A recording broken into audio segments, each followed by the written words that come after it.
It's Shapes, and welcome to another expedition of the Anime Encyclopedia. The dang chat won't pull up. Right, I was like on time. Come on! What's wrong with you? What's wrong with you?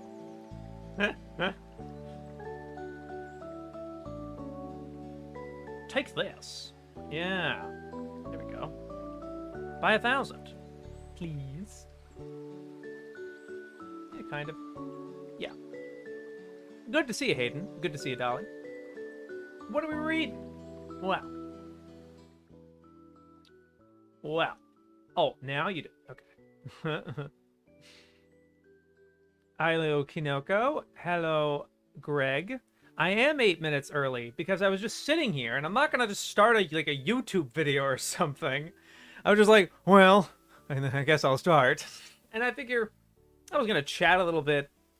You know, I usually like to dilly-daddle at the beginning of streams. I don't usually start right away. Yeah, it's called warming up, right?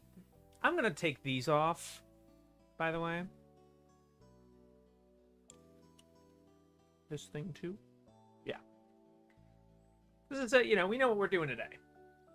No need to be extensive about the rules. Sorry I wasn't in the previous stream. I was on vacation. Yeah, I apologize, Greg. At the very least, you have the VODs. You have the VODs up. But I appreciate it. It is good seeing you here. Well, what are we doing today? As I'll show you over here. Last time, well, it's funny. I did this like at the catch-up stream, 42 and a half. I named I've listed the streams based on the number they are in the playlist, and I tried to look for which ones have we looked for and which ones have we read on stream.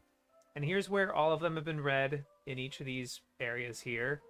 I think it's around here where they've stopped being like properly time-stamped, but it's okay. For some weirdly, YouTube makes its own timestamps, and they're weirdly accurate. Not the most accurate, like, very few of them, like little notable highlights. But I was able to find these thanks to those, so that was nice. And False Friends is in an unlisted stream, which is just like chilling, and it was live, but it was just different. But for some reason, to best of my knowledge, I think we skipped their censorship and localization one. We just went right past it and kept going. And then from there, it's, these are all the ones we still have to do. I was not very good at pacing. I was good at first. I was really good. But that was like back when I was doing like reading beforehand and then presenting. It was a little more formalized. When it's live, it is going by faster. But you look at the streams and it doesn't look like it's going any faster. But it technically is, because I'm streaming twice a week and doing both the reading and the streaming at the same time. So it's been more quickly effective. We've been able to make way more progress way faster than in that long period of time where it may not have been as many streams. But yeah.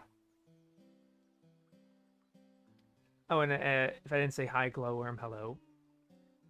Almost done with my first pre-cure show, Heartcatch. Yeah, that's one I started with too. I think I saw you watching that. What's your OTP so far? All right. Well, I'm just gonna keep on this screen for the stream. The screen for the stream. But let's just look at the desktop here. Again, they're called thematic entries. And we're gonna go through 10 of them today. Yeah, 1, 2, 3, 4, 5, 6, 7, 8, 9, 10. We got 10 more on Friday.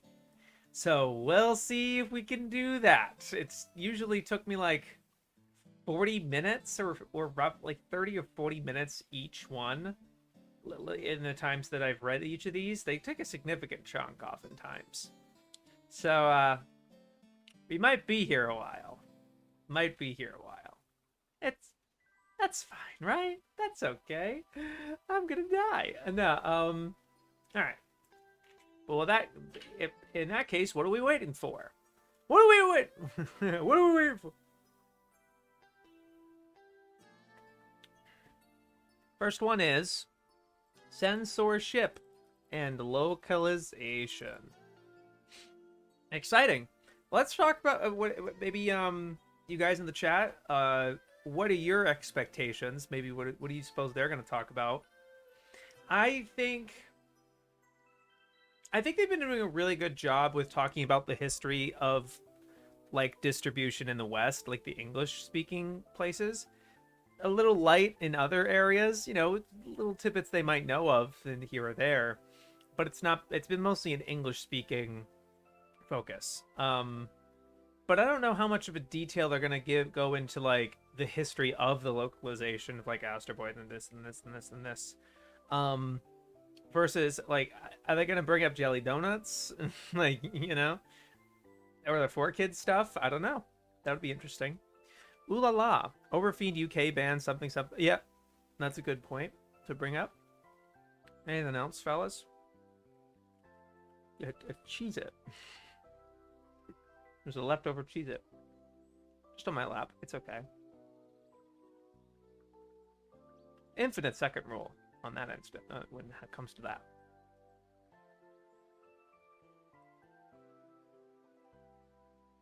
Here we are.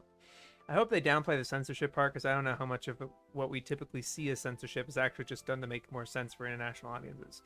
I think they're gonna understand that. They'll still bring it up, but then like, it was for this and this reason, like the Hays Code, right? Certain things like that. I should get back to Heartcatch. I wanted to finish Max Heart proper. That's fair. Aging up characters in hentai probably. Good point. Good point. All right. Because that example, Kinoko, is both censorship, in a way, right? Trying to lessen the mature themes or impact, right? And a localization choice. All right. Early anime was subjected to the same restrictions as any other films screened in Japanese theaters, with the first documented case of conflict with the authorities occurring as early as 1917. When Junichi Kochi's short cartoon Playful Boy's Air Gun was seized on the grounds it would, quote, encourage children to misbehave. As Japan entered the 15-year war of 1931 to 1945, it been a spin-up for localization is inherently violating a work, but that energy stuck around subs. Yep. Never heard of any instances where they age up characters in hentai, but I could say, all the time. All the time. They were mentioning it several times in their, not that I've been reading every entry, especially not the hentai ones, but so often they would point out, because so many of this hentai was localized in the US. That's how they know about it. That's how they were able to write about it in their reviews and shit. They would always point out that they changed the characters from being high school students to college students. All the time. Almost every single time. That happens very often. Yeah, Kinoko, college student. Let's go for a stub as well. Maybe, yeah, maybe. Alright, I did finish listening to the sword talk, dad talk on hentai. As Japan entered the 15-year war of 1931 to 45, censorship was increasingly applied to any film not deemed to be in the service of the state. The left wing was the first to feel the pinch, with the seizure of Tetsuo Kitagawa's Slave War, which depicted the people of Asia throwing off imperialist chains, including Chinese resisting the Japanese. Erotica was also deemed to be corruptive, and Hakusan Kimura's Cool Ship was seized by the authorities partway through production and lost for decades before turning up in a police archive in the early 21st century. Politics remained a far more likelier censorship issue than sex until the U.S. occupation period, when anti-communist paranoia led to the cancellation of Mitsuyo Seo's feature The King's Tale. Right. Different cultural expectations have led to many conflicts over TV anime. Different cultural expectations have led to many, yeah. Osamu Tezuka is largely to blame, not for any malicious intent, but for his perennial insistence that cartoons should be permitted to deal with themes beyond fairy tale cliché. Tezuka is largely to blame for different cultural expectations. 6 episodes of Astro Boy were deemed unfit for American consumption, although the localizer Fred Ladd was able to salvage 3 of them with judicious editing. The reasons for rejections included pictures of nude women in a bachelor's apartment, or a storyline that featured animal vivisection, regarded as too hard-hitting for a young audience. More controversially, the episode Christ's Eyeball featured a doomed priest leaving a secret message to investigators while being held hostage by criminals in his church. A plot concerning words scratched into the eyes of a statue of Christ was considered too difficult to sell in an American audience, although it had passed without comment in Japan. Interesting. That makes a lot of sense. I'm sorry I don't have too much commentary, which might, nixes it as fair use, but, like, it's hard. Yeah, I don't know. I also want to be, like, going through these pretty quick. Although Tezuka worked directly with his American distributors on Kimba the White Lion, corporate interference continued, altering both the name of his lead character and Tezuka's wish for fatal consequences to deadly actions. Part of the story's contemporary charm lies in the number of times a character is plainly killed, only for an American voiceover to assure us that they are only resting. The character of Leo/Kimba also had to deal with the confusion verging on a Jekyll and Hyde standoff between his heroic duties and his carnivorous bestial nature. Little of this survives in the American soundtrack, although Kimba can be seen on screen barely keeping himself from tearing his opponents apart. In a nod to the directives for liberal awareness at NBC, Tezuka was also obliged to make all of Kimba's evil opponents white, despite the African setting. Compared to other racially motivated alterations in the later Saber Rider and the Star Sheriffs, which in the American version replaced the Asian lead with his angry white sidekick.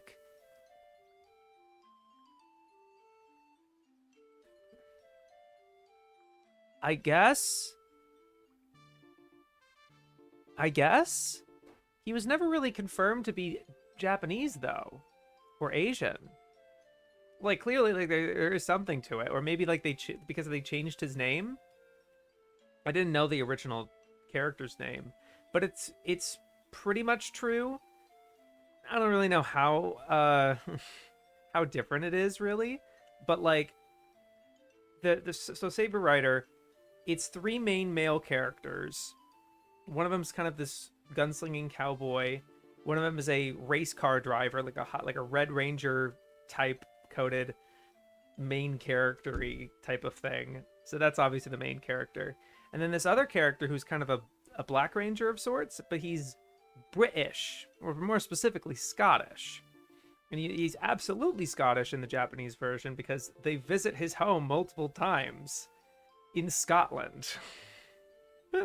So it's and so they treat him British in the American version, and he's the one that's named Saber Rider, and they kind of make him the main character. Maybe to a racial bias per se. That might be the case. There really isn't much reason to do that one way or another, but I don't know how much that really ultimately changes the narrative because it is kind of the group of them, you know. I don't know. I get it. Or Gigantor, which lost its pre-war subplot and gory deaths in its American incarnation. I was also going to mention with Kimba, Anime 2's also wrote about that like before the show even started. It wasn't even a case of American intervention, like changing things from the Japanese version. That was literally like when they funded the anime, they explicitly said no black people. And like very little, like they made certain stipulations before the anime started. So it wasn't even that they had them in the Japanese version and then cut them out like 4Kids or something.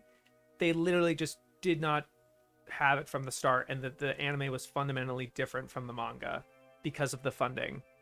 And yet the kind of the triumphant story about that is that despite the changes and Tezuka's kind of disapproval of it, it still turned out to be one of the most incredible looking series that Mushi ever made. In terms of its experimentation, obviously being the first anime in color, they really went hard on that. The musical sequences, There's just so much that they did in that series in spite of the American stipulations. And even making the big deal of it, well, they changed his name. Like, okay. Like, yeah, I guess that's a... Oh, yeah, from Leo. All right. Kimba at least actually has kind of a uniqueness to it. Whatever. Not a big deal. I can't stick around for the hentai talk, sadly. This time, gotta focus on a work lecture. That's fair. Where I come from, DBZ fans consider name changes as censorship, and that annoys me because by that logic, the entire human population, including the rights holders, is guilty of butchering DBZ character names. Our old DBZ dub is pronounced as Freezer, on par with the Japanese, which ironically considered by fans as a butchered pronunciation. Yeah, that's being, like, picky. Hello, Pyramidino. It's good to see you. No, we haven't talked about Overfiend or anything, but we were speculating on what they were going to talk about in the censorship and localization, which we're in the middle of reading. Would an example of characters being aged up in a hentai possibly be Wordsworth? I have no idea about Wordsworth specifically. It's also good to see you, Laura Luna. Or Luna. But yeah, I don't know much about Gigantor, though, in terms of the production of that one. Especially because Gigantor, Tetsujin 28 was not made by Mushi. It was a different studio. So I don't really know much about it. I learned that Kimba stuff from Anime Tude's Mushi series. 3 episodes were dropped from Marine Boy's American broadcast, and yet it was still decried by the National Association of Broadcasters as a glaring example of unacceptable violence. Many of the complaints leveled against anime in the 1970s were reflected within the Japanese industry itself. It was, after all, no less a figure than Hayao Miyazaki who despaired of the formulaic combats and conflicts of children's entertainment in the 1970s. The rise of and yet you have fucking Future Boy Conan. Pretty action-packed. Maybe not like aggressively violent or something, but still pretty action-packed. And he also worked on Lupin. And yeah, he definitely may have made Lupin Part 1 a bit softer, but not that soft. Or maybe that soft. I don't really recall that, though. The rise of cross-promotion also made television anime even more commercial. The phrase, "my father gave me a robot," was no longer a concise description of many serials' plot lines. It was also a litany designed to pester parents into buying tie-in toys for their children. Huh? The phrase, "my father gave me a robot," was no longer a concise description of many serials' plot lines. I feel like that's a bit of a generalization. I don't quite know if they... I actually want to start an odd choices thing in this list right here that I have. Like right here. I kind of want to start writing that, actually. Because I feel bad that I didn't necessarily do that in the other streams. I'll probably go back and listen to those and write that down. Or maybe they were in the odd choices somewhere and I just haven't seen them. But like this quote right here, the phrase, "my father," this is going to expand the stream a lot.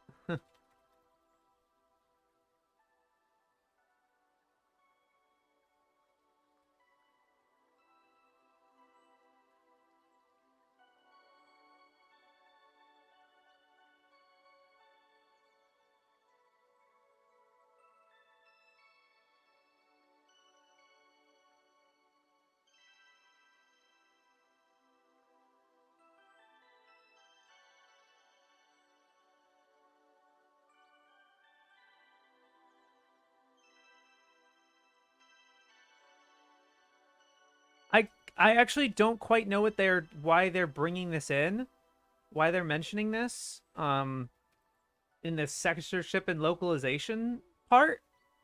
I don't know why they're saying this. It's just that they made a commercial and then they just give a dig about mecha series, when I really don't know how true that is in terms of the premise of like the kid gets the robot from the father. Like, yeah, that's a Mazinger Z thing, but it's not a Getter Robo thing. I to be fair, I haven't seen too much else. And like Zambot is more specific because his entire family is aliens. He's like, yeah, they gave him the robot technically, but like that's a different dynamic.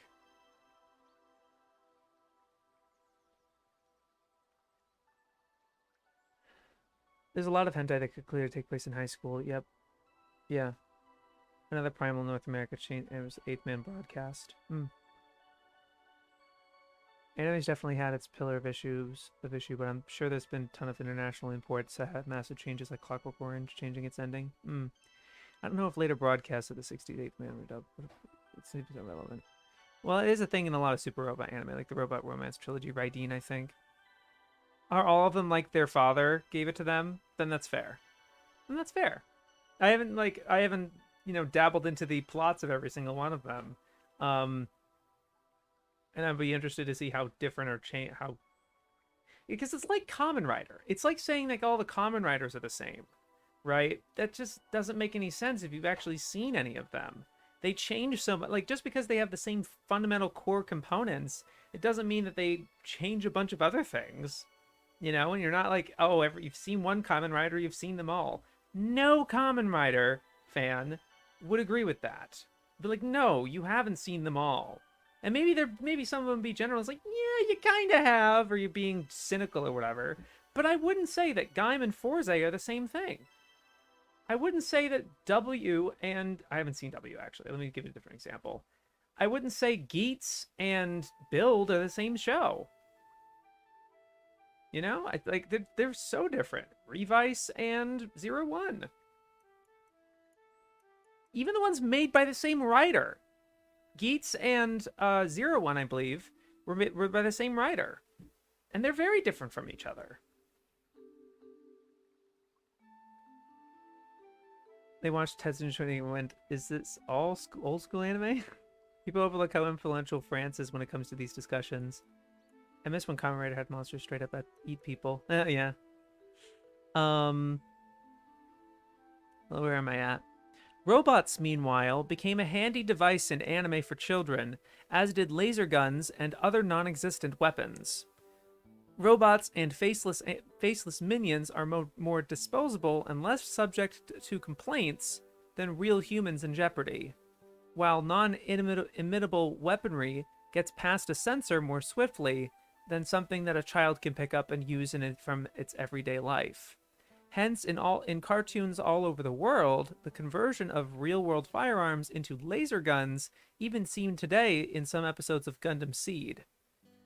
Alcohol was also forbidden. Star Blazers featured a hard-drinking doctor whose sake was unconvincingly relabeled spring water in the English dub. That sounds right. That tracks. Hibiki and Hibiki, Hype of the North Star. Yes. Aloha, awesome Ismo. It's funny because I'm watching Fist of the North Star 2 right now. It's like I don't need it. I enjoy the first series a lot, and I don't, and it's been remade into these movies and OVAs and stuff, and they look like garbage. I don't know. I don't really need it. The Gundam Seed laser guns was only in the U.S. release.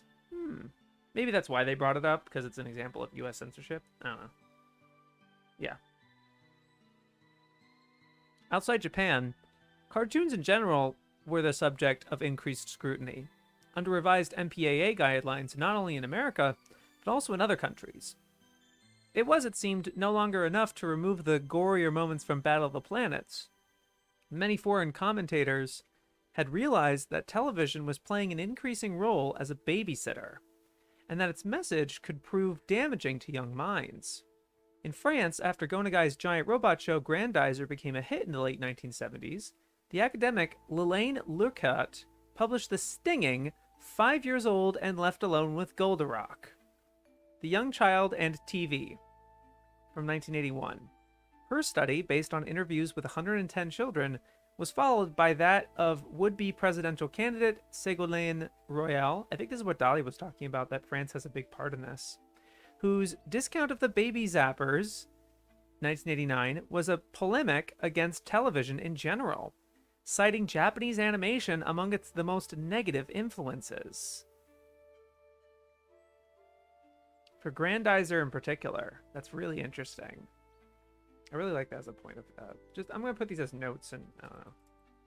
Grandizer being such a source of future censorship on TV worldwide. Really incredible. Well, other newbies get to have their choice, but who knows? It could be another Berserk. Package deals have done irreparable tomfoolery to the television anime industry. It was not lost on some critics that many cartoons were conceived as glorified commercials for toys, and perhaps worse for struggling economies, that these cheap imports had a foreign origin.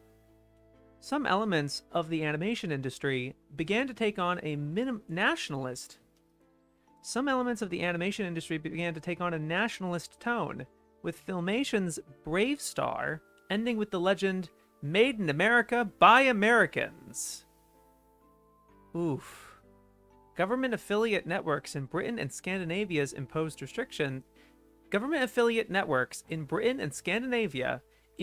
restrictions on commercially oriented cartoons, removing not merely anime, but any children's entertainment designed to sell toys to young consumers. This is in, somewhere in 87, I guess, late 80s. However, the stance of the national channels was not necessarily mirrored in their commercial rivals, with some toy companies virtually giving away their tie-in cartoon series as lost leaders. The temptation was great for some commercial channels. In France, for example, by fall of 1988, 2 channels were running 30 French-dubbed Japanese cartoon series every week, while the other 3 national channels made it a matter of honor to focus on European material. This is such a great focus. I'm so happy they're talking about this, and that it's not simply the English side, but it's global and talking a lot about France. This is really interesting. In practice, however, the lines of division were not so clear. Many of these works were either American imports via Britain or co-productions made with the Japanese. In fact, French producers had been working directly with the Japanese for the entire decade, ever since John Chalopin's Ulysses 31, followed by The Mysterious Cities of Gold. Similar deals led to Spain's Dogtanian and the Three Muskehounds, and in Italy, the co-production Sherlock Hound, and especially commissioned extra episodes of Dirty Pair. Meanwhile, the German co-production Maya the Bee had been translated and exported north to Scandinavia, so that by the time of the European furor over supposed imports, many were unaware that it was not a local product. I'm not an expert on Gundam Seed, but hearing the US related censored it with laser guns make me chuckle, since I heard that was causal censorship. Yeah. How's Italy been doing on localization? Them and France have big fan population for anime, maybe older than USA. I don't know if it would be older than USA because the USA had Astro Boy. I'm not sure. Certainly, you could say that it was deeper. We each have our own different histories, right? Like there's probably an equivalent of Toonami for France or Italy, whatever. It was only with the arrival of video-based anime in the 1990s that anime truly ran into large difficulties in censorship, or rather, in film classification. Ironically, many of the most controversial titles had been conceived in Japan in order to circumvent local censorship problems. The Lolita anime and Cream Lemon serials sexualized children, which was a contradiction in terms under Japanese legislation, and hence a loophole that could be exploited. This also neatly avoided a prohibition against pubic hair in force until 1991.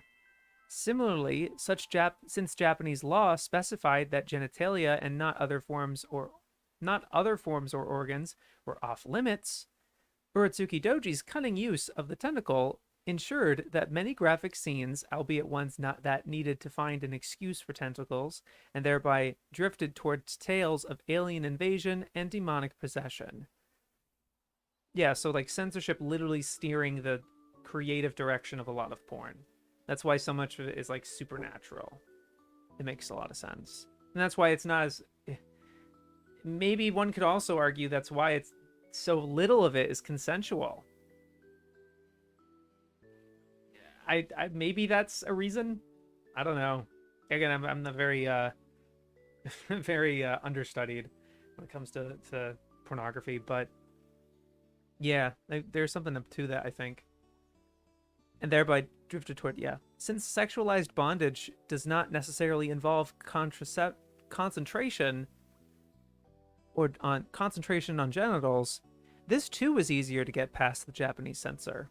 The result, seen from the American end of distribution, was an avalanche of bizarre fetishes and practices, often committed by or against characters that appeared demonstrably underage.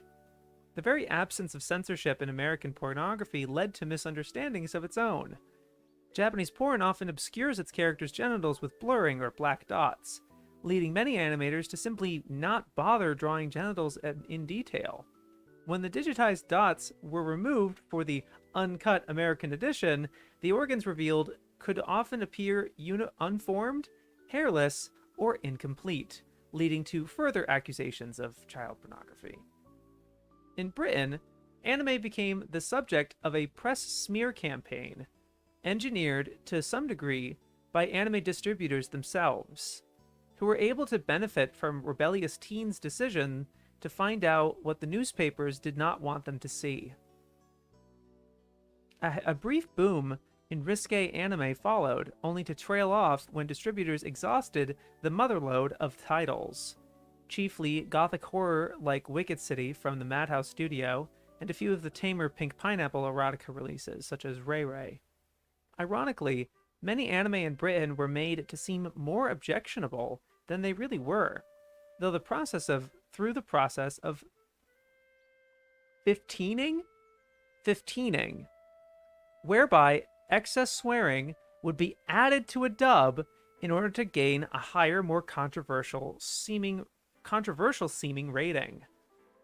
So they were actually using the censorship to their advantage to target a certain market that was like looking for the dark stuff. Yeah. Wow. That's so interesting. And as you could say, similar with Japan, right? Because of the existence of their localization, their censorship laws, they actually undercut it in such a way that it was actually worse. They actually made everything worse. Oh no.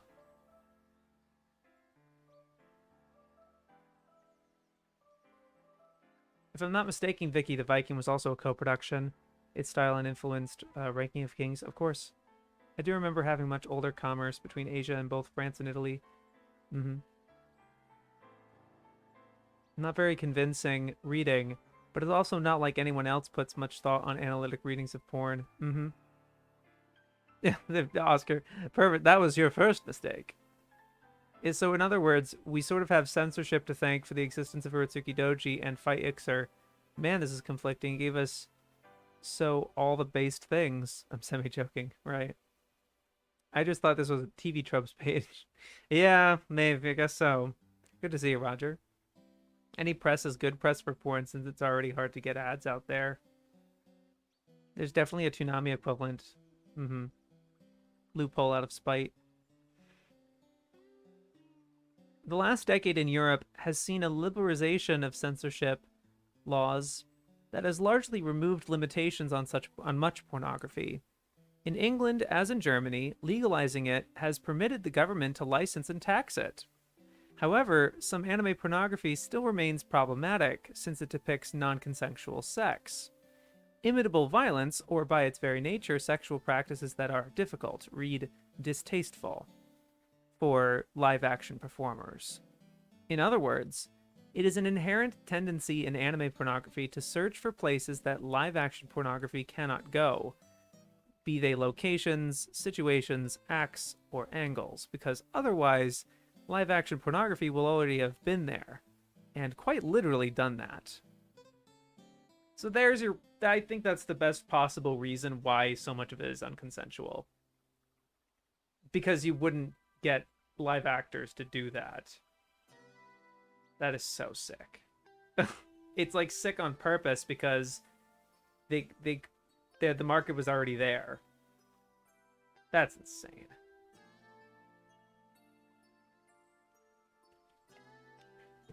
It's so skewed, messed up, niche, vile, like all these terms for good reason.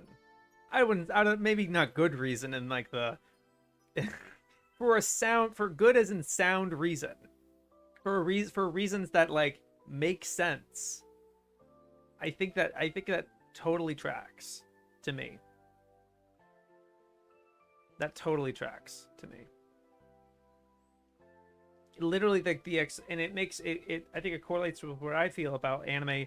That can literally do whatever it wants, and that includes exploiting the market and filling a void that isn't there.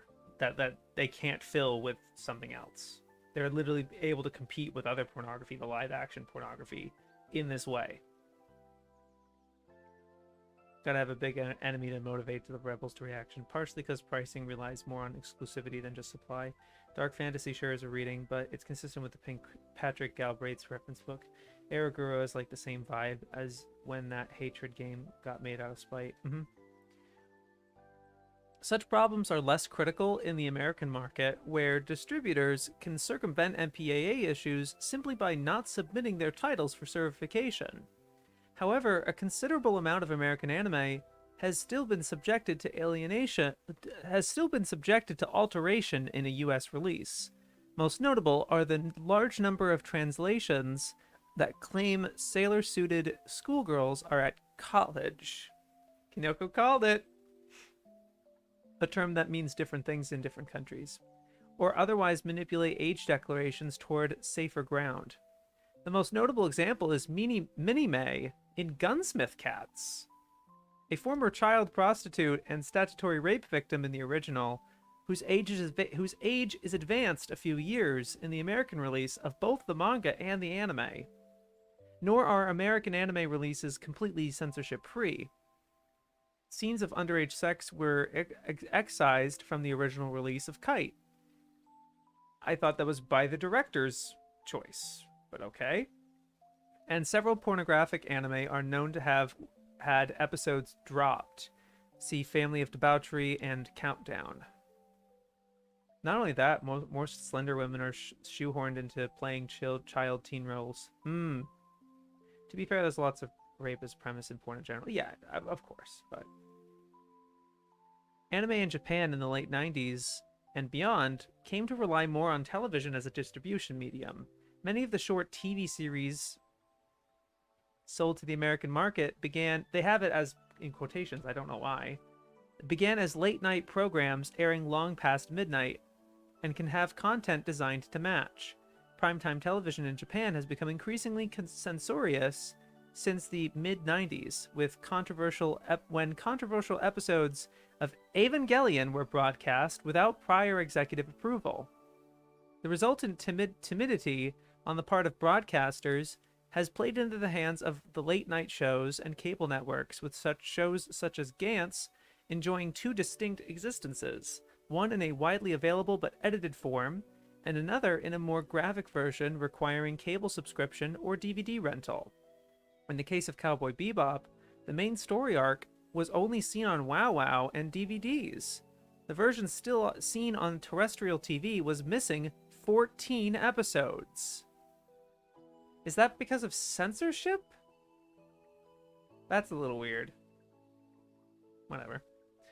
Pokemon and its successors herald a resurgence of children's anime on foreign television and a return to some of the localization problems that troubled anime in the 1960s. There have also been new issues, such as the logical decision, they put logical in parentheses, the logical decision, to not to broadcast the infamous epilepsy-inducing episode of Pokemon. Right. But even that episode, I think it's lost media, isn't it? Can that even be viewed anymore? They didn't even put that on, physical release.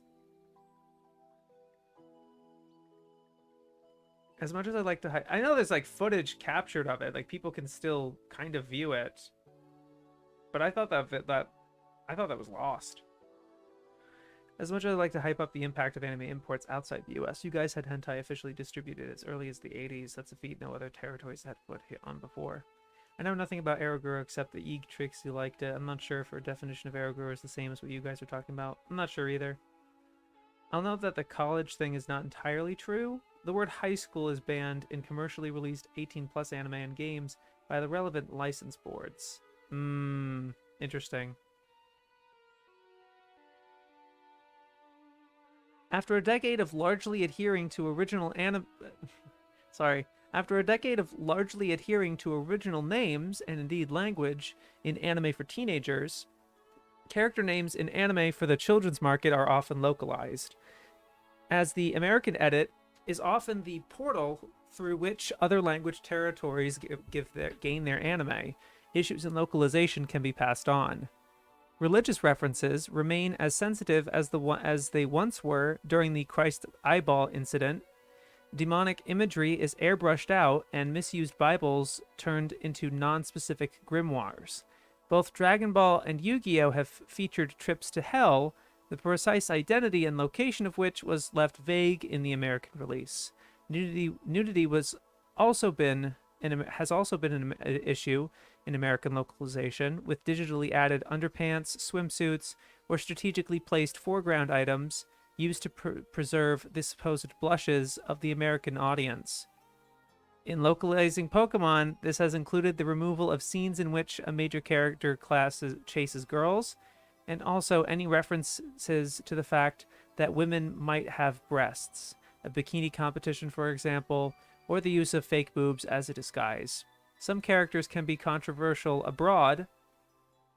The spoon-looking Pokemon creature Unigera, Kadabra in English, was the subject of an unsuccessful lawsuit by Uri Geller. And the Pokemon, it was not totally unsuccessful, I thought, because I did think he got the card banned. Like, they couldn't even make a Pokemon card for Kadabra, and it wasn't until, like, last year or the year before where he's like, I'm dropping the lawsuit or something. There's something like that. And the Pokemon Jinx was dropped from some American episodes for being an unpleasant Negro. They just put Negro in quotations. Racial stereotype, until her skin color was changed to a respectable purple. The prospect of copyright infringement can still affect broadcasts. A Peter Pan pastiche episode of the new Astro Boy from 2003 has never been released in America for fear of attracting legal reprisals from Disney. I did not know that.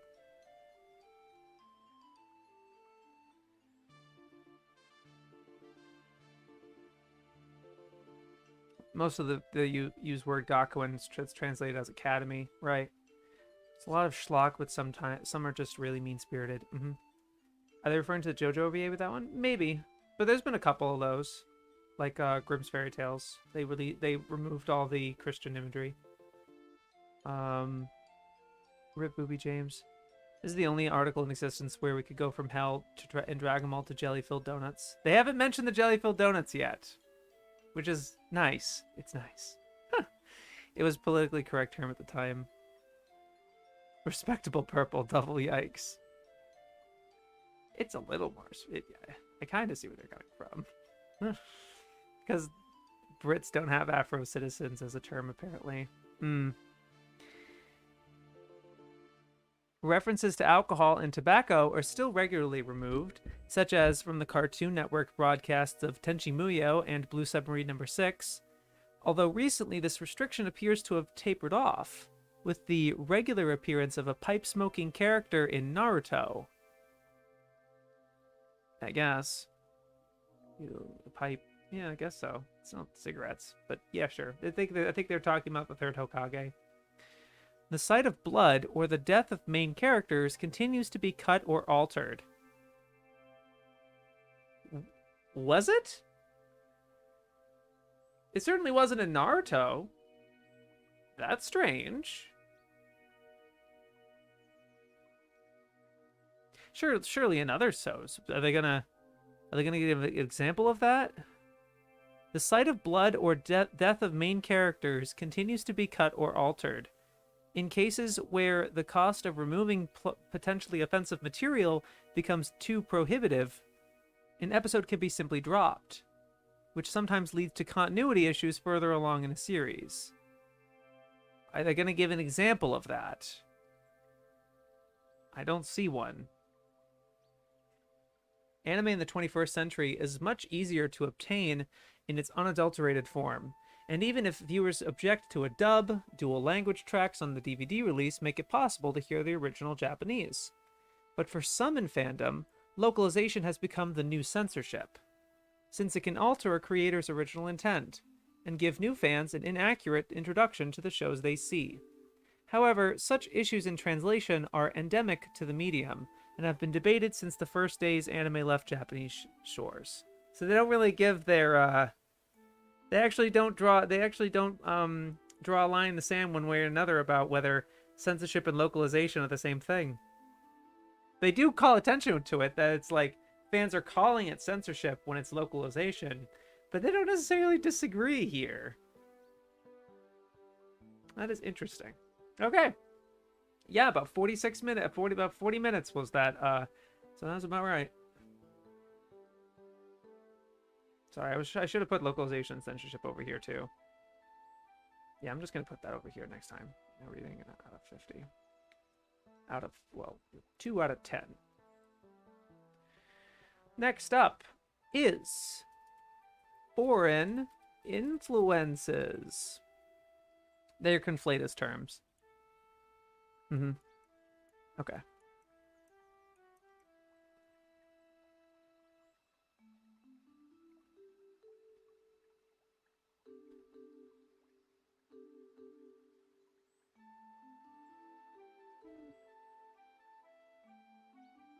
Okay. Foreign influences. Early anime often bears a resemblance to Felix the Cat, both in its use of animals and in the animation techniques employed. Ikubo Oishi's moving picture fight of the fox and possum drew on the comical deformation of reality in Felix to create a style we would now define as cartoonish.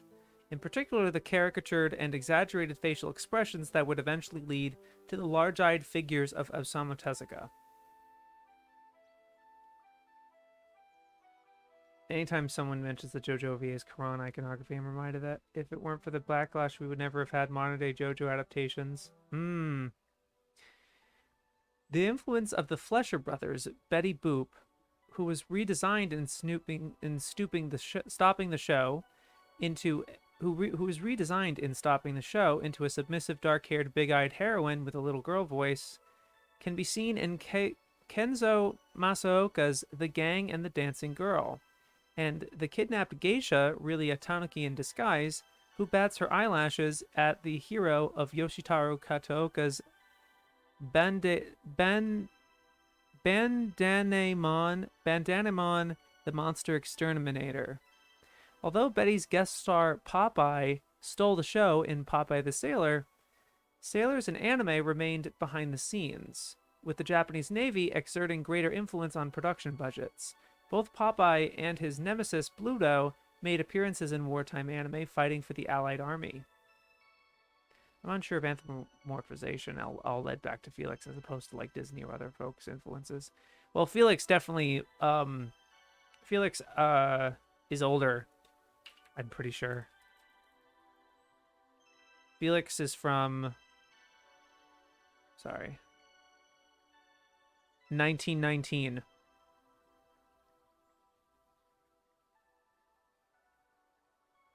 Yeah, Felix's Follies is from 1919. That predates most, if not all, Disney. I'm pretty sure Steamboat Willie was, it was almost a decade late, almost a decade afterwards. So Felix is kind of the early, Felix kind of makes sense. But obviously Disney's another factor, like Bambi, right? And they're probably going to mention Bambi, obviously. It was a Chinese film, however.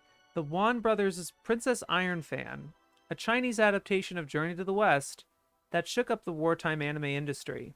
A remarkable achievement using heavy amounts of rotoscoping, it appears to have shamed the Japanese Navy into commissioning a feature film of equivalent length, Momotaro's Divine Sea Warriors. Either Momotaro's Divine Sea Warriors or Princess Iron Fan, or both, depending on which source one believes, can also be credited with, with inspiring a young Osamu Tezuka to become an artist, possibly the most important influence of all. That's weird. That's so weird that they are saying that, because he definitely was inspired by... Am I wrong? Wait a minute. I could have sworn I was reading Helen's book on Osamu Tezuka, and he was influenced by a lot. Like, he grew up, like, with art. Like, just with art in general.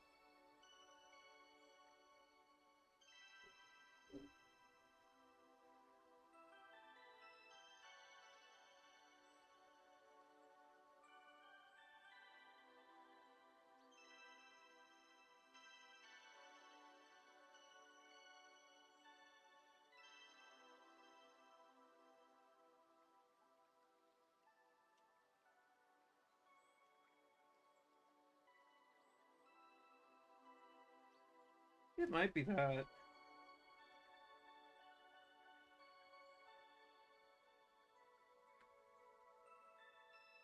Yeah, I'd have to look further deeper into that. It might have been Princess Iron Fan because of the Journey to the West thing, but it is also noteworthy that stop motion animation in Japan was pioneered by Divine Sea Warriors producer Tadahito Mochinaga, who left Japan for a decade after 1945 and pioneered the technique during his years in Manchuria and at the Shanghai Animation Studio. Well, I didn't know that about Felix, but always loved his shorts, so that's a really cool fact. Tezuka was born in Takarazuka, wasn't he? Yeah, grew up mostly in Takarazuka, yes. Like, his family moved really early, I believe, was the case. But then, yeah, Takarazuka was a huge influence on him. Funding for lavish animated movies was in short supply after World War II, with Japan laid low by military defeat and bombarded by messages of consumerism and scientific progress. Consequently, with little local competition, Disney films unavailable to the Japanese in wartime descended en masse, including the all-important Pinocchio, while newer releases also arrived with little delay.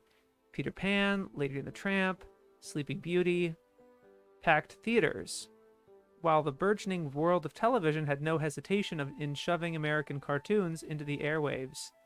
The first cartoon to be seen on Japanese TV was the Fleischer Brothers' Superman, also airing in 1955. It was joined in the same year by both Betty Boop and Popeye, his wartime collaboration for Forgiven. Conspicuously, the guest stars of the Fleischers' Popeye color specials, Alibaba, Sinbad the Sailor, and Aladdin, all became the subjects of early color anime productions. During the rise of television, anime aspired to imitate foreign live-action shows. Foreign live-action shows, not foreign cartoons. During the rise of television, anime aspired to imitate foreign live-action shows, not foreign cartoons. It was George Reeves' Adventures of Superman, not the Fleischer version, that was one of the highest-rated TV shows ever in Japan, inspiring broadcasters to attempt both live and animated reworkings. One of the most successful was Osamu Tezuka's Astro Boy, which combined the power and duty of Superman with the yearning and pathos of Pinocchio. But an equal effect was felt in the girls' market, where the hidden heroic identity of Clark Kent was reworked for Princess Knight. I can see the Astro Boy thing, but I really don't see the Princess Knight one. I mean, I'm sure they got a source. But like that's a little too much. That's a little too much for me. That doesn't make any sense. I'm not buying that one. A to doubt. um.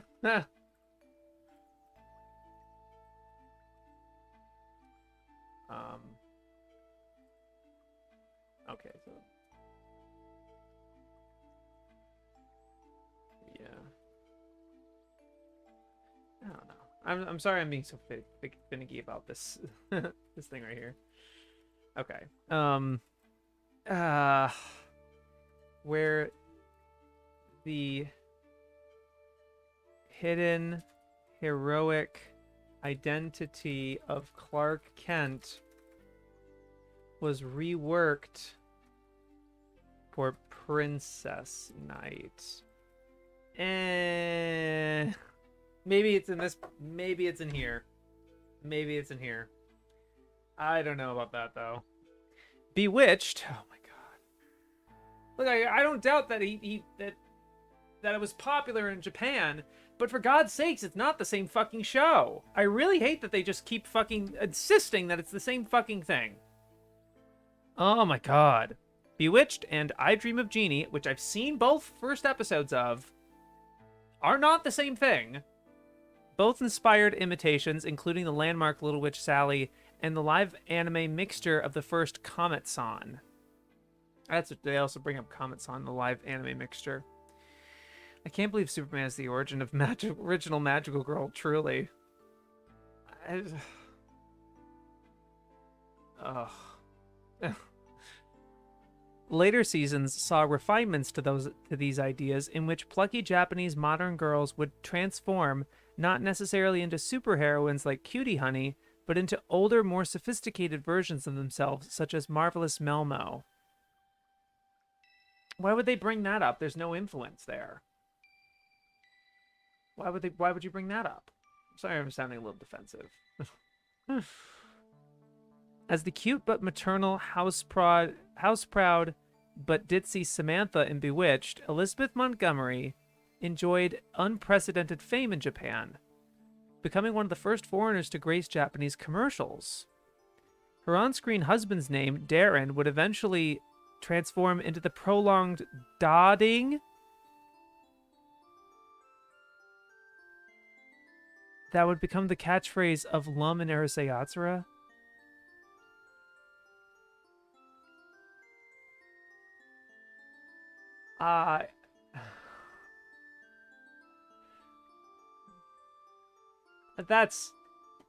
That's a bit of a stretch too. I don't really buy that. I really don't buy that. I kind of refuse to buy that actually. That's really stupid. Ugh. From Bewitched would eventually transform into the prolonged thing that became a catchphrase for another magical wife, Lum in Urusei. Yeah, no. These lines of connections are getting real stretched thin. Nah, you're not being defensive at all. Magical girl shows already are written off unfairly by many, labeled derivative, etc. Yeah. Well, you just have to fucking watch them. You just have to watch them. They're just like, they're not, you're bringing up very superficial connections. Extremely, like, I do not doubt. I think it's interesting that Bewitched was such a phenomenon that the actress was one of the first non-Japanese people to star in commercials in Japan. That is a big deal. I'm not denying that. There's got to be some influence to that, sure. But they clearly made it a completely different thing. Completely different. I'm still seeing the everything ripped off Sailor Moon except Madoka, the only good one, takes on my timeline. Even when, like, Madoka is taking, like, the most derivative points, you know? Like, it's being derivative on purpose. It's being very calculated. That it's like, I am a magical girl. Do you know how, like, the term magical girl wasn't even a thing for all of that time, including Sailor Moon. They didn't call them magical girls. We've been looking. I mean, not we really. Aoba's been there was a stint. There was a whole period of a time where they were looking through magazines of the first instance of Maho Shoujo. And it seems to be fucking Pretty Sammy from like 96, 97.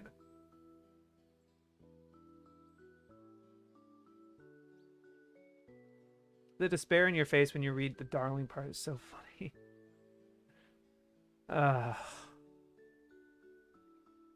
Successive generations have come to associate the word with approaching spousal trouble. Meanwhile, the allure of I Dream of Jeannie, a Tinkerbell figure who becomes a boy's secret companion, can be seen to this day in shows such as Bottle Fairy and Midori Days?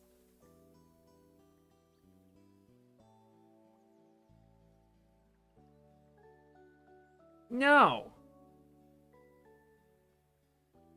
Both of those have completely different things going on from My Dream of Jeannie. Like, you're not even just disrespecting the shows that you're saying that it takes from, but you're disrespecting the show that you're saying they take from. Like, you're reducting I Dream of Jeannie to this magical girlfriend type of thing. And, oh, that does what it is. You're not giving that any credit. Maybe they don't deserve, I don't know, maybe they deserve credit.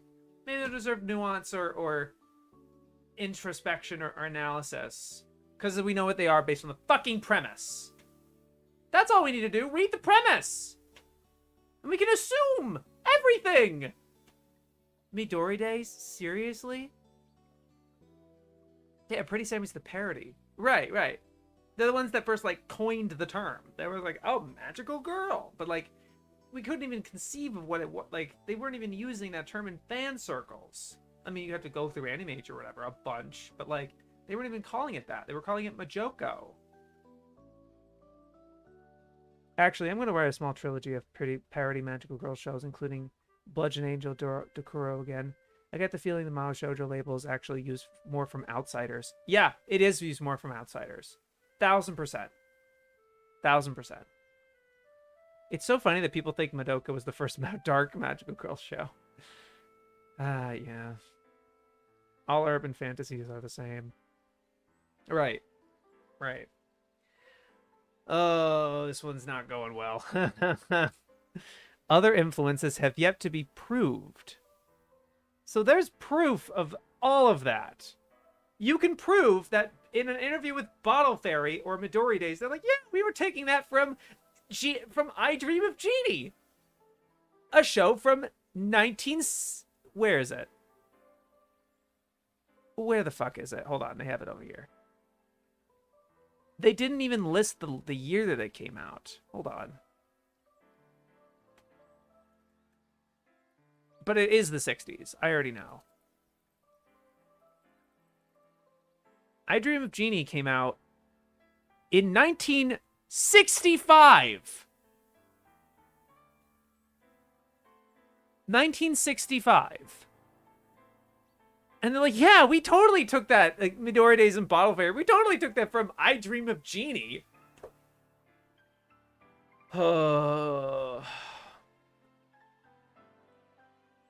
Yeah, I think even Pierrot make their Majoko guideline rules. They never named him as Magical Shoujo. Madoka people are contractually obligated to watch Kamen Rider Ryuki. Yeah. Yet to be proved. I can't believe that. Like, yeah, other things have yet to be proved. You have proof for that other stuff?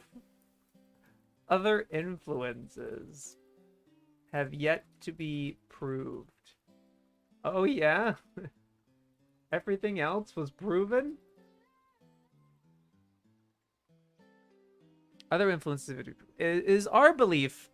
Our belief, for example. Okay, so now they're actually, like, specifying this is their pet theory. That's at least nice. I'm actually okay with that. If they said that it's like, we think that Darling it sounds a lot like Darren. That's probably where it came from. I'd be like, huh, that is kind of interesting. But to say it as fact, to state that it is as fact, is so hard to stomach. It's just like, no. It's like, and you're like, what a cop-out. See, I don't want to say that it's a cop-out because I at least want to hear this because it can generate, as long as it generates interesting discussion, right? This is what they're saying earlier about Bewitched, and it becomes, oh, it's like Sally and these other things.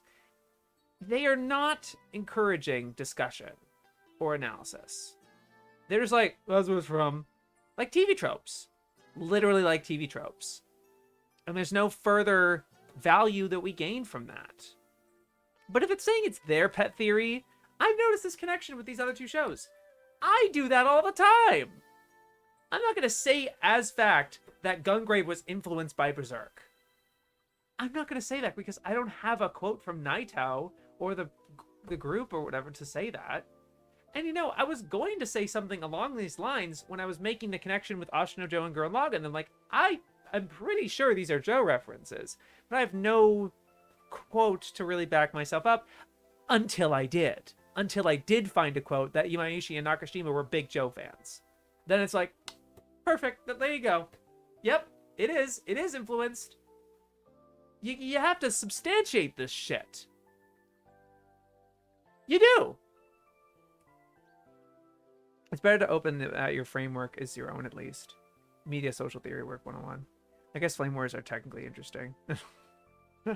If you do watch that trilogy of parody Maho, I sincerely wish you luck with Dai Maho Tauge. Not to say I found it bad, because that's unfair. But it did take massive strength for me to pound. That's fair, then. Alright. It is our belief, for example, that the American TV show The Gallery of Madame Lu Song from 1951...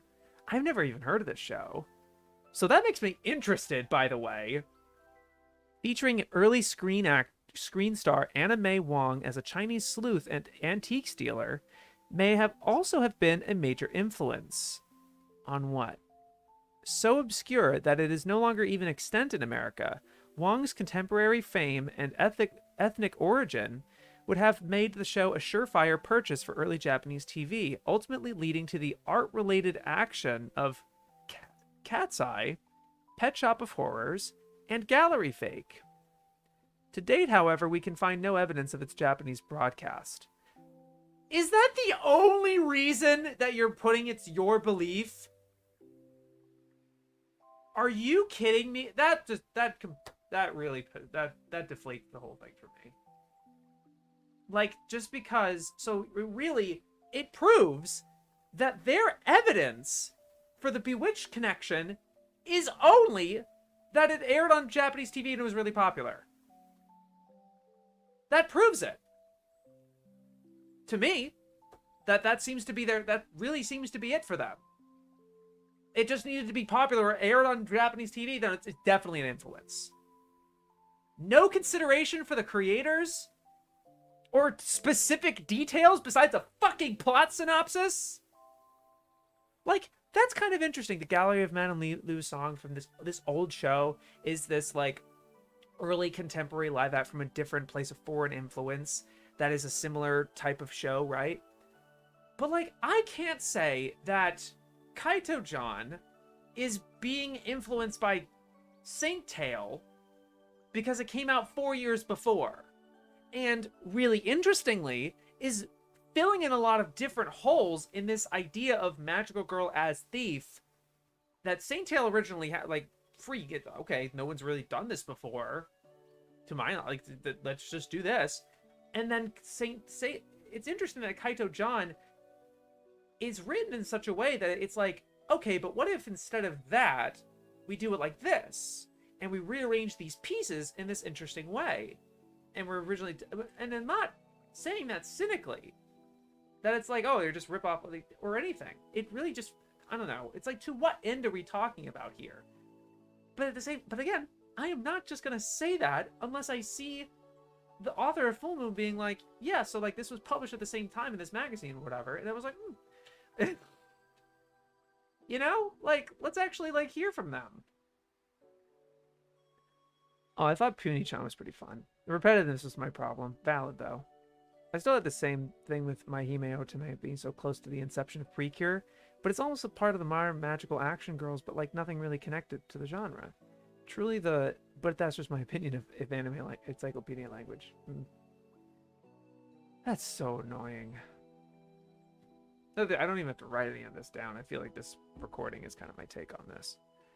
In order to convey a show's high concept, even in a TV listings magazine that has only space for the titles, in order to convey a show's high concept, even in a TV listings magazine that has only space for the titles, it became customary for many import shows to proclaim their origins with a large foreign name in Japan's katakana syllabi, qualified with a much smaller Japanese language explanation to help bewildered viewers.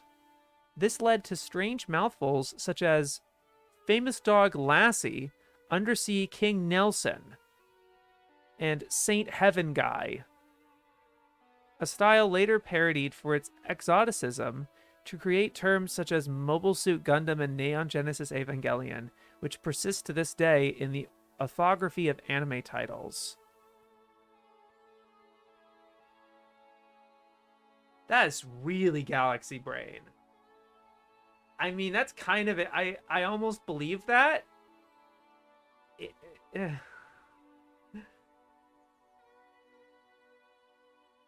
In order to convey a show's high concept, even in a TV listings magazine that has only space for the titles, it became customary for many import shows to proclaim their origins with a large foreign name in Japan's katakana syllabary, qualified with a much smaller Japanese language explanation to help bewildered viewers. So the strange mouthfuls like Yume Inu Lassie. So like it was localized in Japan as Famous Dog Lassie. It was Lassie was localized that way. Nelson, the show was called Sea Hunt, but the Japanese localization was Undersea King Nelson. And you know, I kind of still believe that because you still have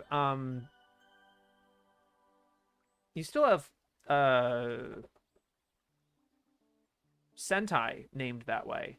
Osama Sentai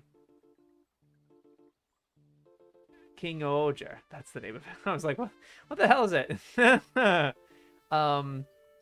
You know, something Sentai Bling Ojer. Something like, you know, Kyoryuger. That sort of thing. That sure is trivial. I think there's something to that. I think that's kind of interesting. I think my bigger concern is why do we bother making the connection? It's definitely just trying to pretend to be academic with none of the rigor. The cheaper, more limited animation style of Hanna-Barbera cartoons was a blessed relief to the Japanese, who no longer faced expensive movie animation on TV, but cheaper productions that they could emulate more easily. Deputy Dog, but most notably the Flintstones, which they put their Japanese titles Woof Woof Sheriff or One One Hoankan, and they also called the Flintstones Genshi Kazoku, or Prehistoric Family, made it clear that cartoons should... But that, right there, doesn't that kind of negate what they were talking about? What they were just talking about with, like, the localization. Wouldn't it be Genshi Kazoku Flintstones? Where's the katakana at the end? One Hoankan. There's no Deputy Dog. They're not really doing anything like that, but that's weird. Flintstones. Right. Flintstones. Made it clear that cartoons should not be kept in a children's ghetto. Deputy Dog, but most notably Flintstones, made it clear that cartoons should not be kept in a children's ghetto, and encouraged the Japanese to offer their own alternatives. Felix the Cat returned as a TV character in 1960 with Felix no Boken, notably in a redesign by Joe Oriolo, in which the titular feline had a magic bag of tricks compared to Doraemon. Oh my god.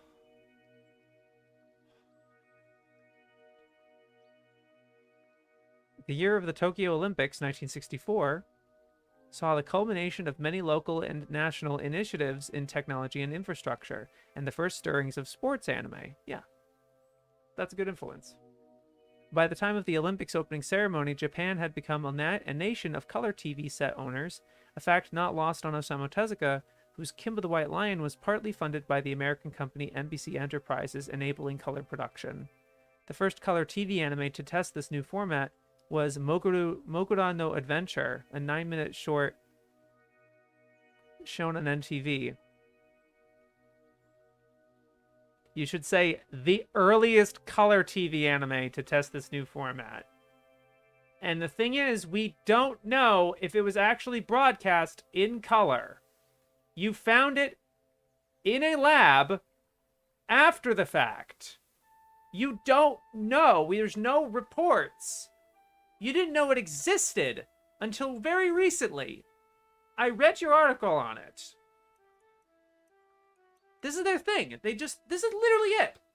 They just make these declarative statements. Even when they literally say later, they're like, it was found later on. Like we didn't even know, like, it was aired on TV. Like, that's the submission for sure. It definitely had to have. You don't know when. You don't know if it was in black or white or not. Or in color. Was it in a broadcast in color?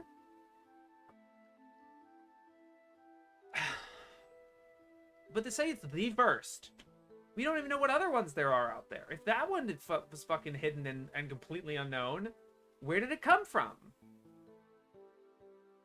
What else could have been shown? It's so frustrating.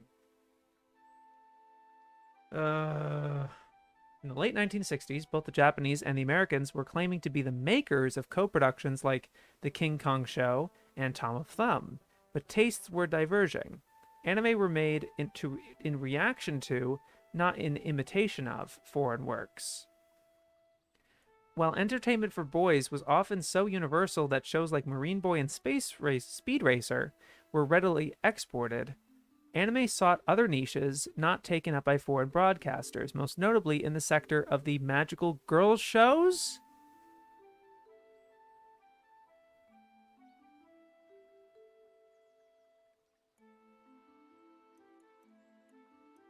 What? Anime sought other niches not taken up by foreign, most notably in the sector of magical girl shows. In the 60s and 70s, the only studio who was making magical girl titles that I'm aware of was Toei. Was their Majoko line. You look at the anime that was airing in the 60s and 70s, they are literally the only ones. Literally the only ones. The only other one was fucking Mushi with Mysterious Melmo in 71. And there was a couple, maybe like one or two others, but like really not that many others. Hold on. I gotta find it.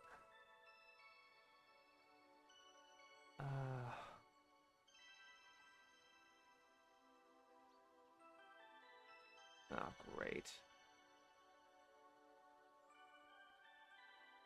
I wrote this down.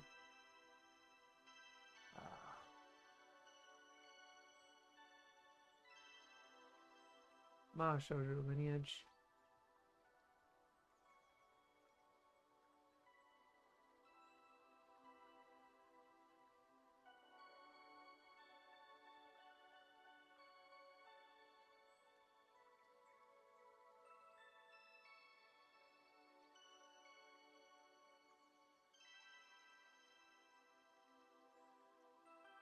Yeah, you had Princess Knight and Melmo, if you even count Princess Knight as a magical girl series.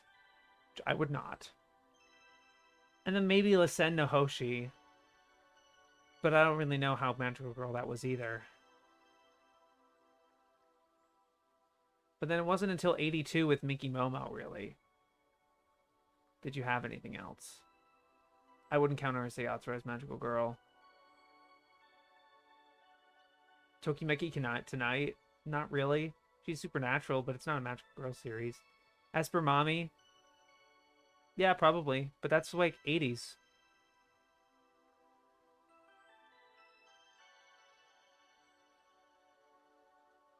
Yeah, it's kind of the extent of it. Yeah, it's Melmo, and it's literally just Melmo, and it's just Mushi with Melmo. That's it. But that does not I don't think that warrants, most notably in the sector of the magical girl shows. What about fucking Mecha? Let me read what they were saying again. Anime was made in reaction to, not in imitation of, foreign works. While entertainment for boys was often so universal that shows like Marine Boy and Speed Racer were readily exported, anime sought other niches not taken up by foreign broadcasters. So, what was not being made by foreign broadcasters? Sports? Definitely not sports. Definitely not Mecha. World masterpiece? It's weird. It's just a weird statement to make. But yeah, I had a Magic spreadsheet, and it's Toei until Piero got in. No, Ashi and Piero really together. Because Ashi had Ashi was first, and then they had Ashi was just Momo. No, then they had it was Momo for a while. Yeah, just Momo, and then Piero was Mami Persia, Emi Yumi. Yeah. And then Ashi came back in 1989 with the Idol stuff. Eriko, Yoko, Mint, and Maribel. That run it like Mondays at 6. Yeah, I had Shoujo close enough. Yeah, no, I don't see it until Piero. Mecha's for Fujos. It wasn't until for Fujos until Gundam, I think. Maybe for Melma might have just been the one, like literally just the one, and it's barely a fucking magical girl show. I wouldn't really consider it necessarily, because it's like I'm gonna have a whole fucking argument about this, about constituting a magical girl series, because I really do think there's some of these shows that are like they were kind of co-opted. They stole the moniker, basically, because they have the same, again, it's the kind of the vague trait, like, oh yeah, sure, that's magical girl, right? Because it's a girl with magic powers. That's the content indicator. I think what makes magical girl a genre is what they do with those powers. Are you like Sally and Akko? Or are you like Sailor Moon, which is, let's face it, more of a Toku series, more of a beat the monster every week type of show? Is it about fighting or everyday problems? It can be both. It can be both. It should be both. I'd still consider Sailor Moon a magical girl series really hard, really lightly, because like it's not like those powers are inflecting their daily life. They are literally different characters at that. Like, I'm noticing in R, they really just become different characters once they become the Senshi, like when they become the soldiers. They really feel like different characters, honestly. And I much prefer them when they're not in those forms, because they have so much more character to them.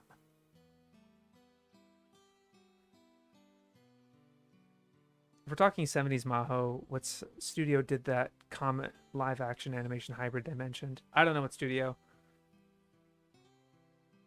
How much is it? But that's one. You know what I mean?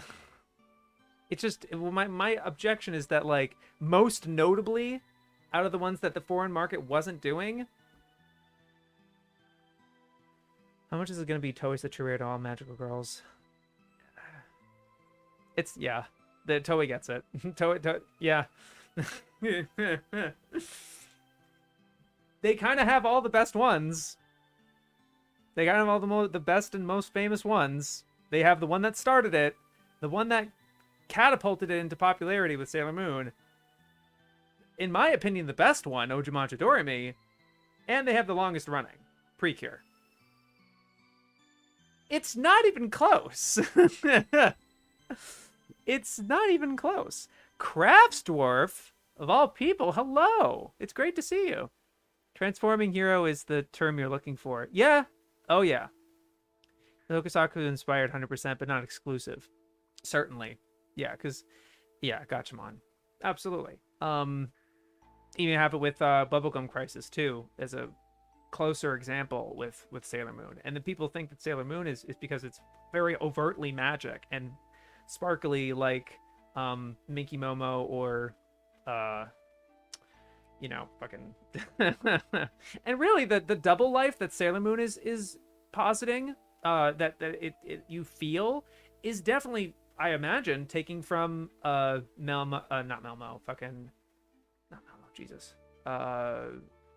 Creamy Mommy and Emmy, and not Persia really. I don't think Persia is transforming into a different self, but the double life is a huge deal in at least those two works, I believe.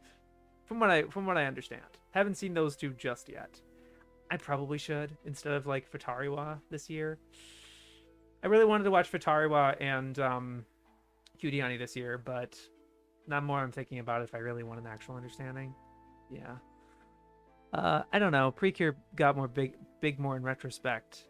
No. It has it. There you go. Right. It's the longest one. Like, it doesn't matter if there were weak seasons or not. That's such a great description of Sailor Moon. I've never thought about Sailor Moon as a toku. It's clearly that. At least for early episodes from original, reminds me. I'm so attached to Precure, I can't think of any weak seasons. Even though I know you're right. Do we have a better timeline in manga than we do that we don't know? I'm not sure. That's hard. Of the early episodes of Super Sentai series like Kaku Ranger and Zuru Ranger. Yeah, Japan has a term, transforming heroine. Mm-hmm. That's way more the poutine Superman-esque hidden Futari appreciation. I want Futari. I'm in Futari one not just because it's the first one, but because it's a Takuya Igarashi. And that's my boy. That dude has 2 entries in my top 10. Anyway, long thing. Long hang up on one sentence. I should keep going. Good lord. Any old anime is so worth a watch, even if it won't be a necessary watch. It's just fun. It's original and the 2 I want to watch. I don't need to watch. I'm okay with not watching Flash or the other one. It's the genre Symphogear is usually listed under, as well as a bunch of older stuff like Escalator, but not Sailor Moon. Yeah, weird, huh? Sailor Moon kind of got grandfathered in there. The late 60s and early 70s saw Japanese TV influenced in turn by Cold War paranoia and spy capers, particularly the James Bond movies and The Man from U.N.C.L.E. Anime heroes fought increasing numbers of evil empires and shadowy organizations until the 1970s, when whatever the motive for a conflict, sponsorship deals ensured that a toy tie-in was mandatory.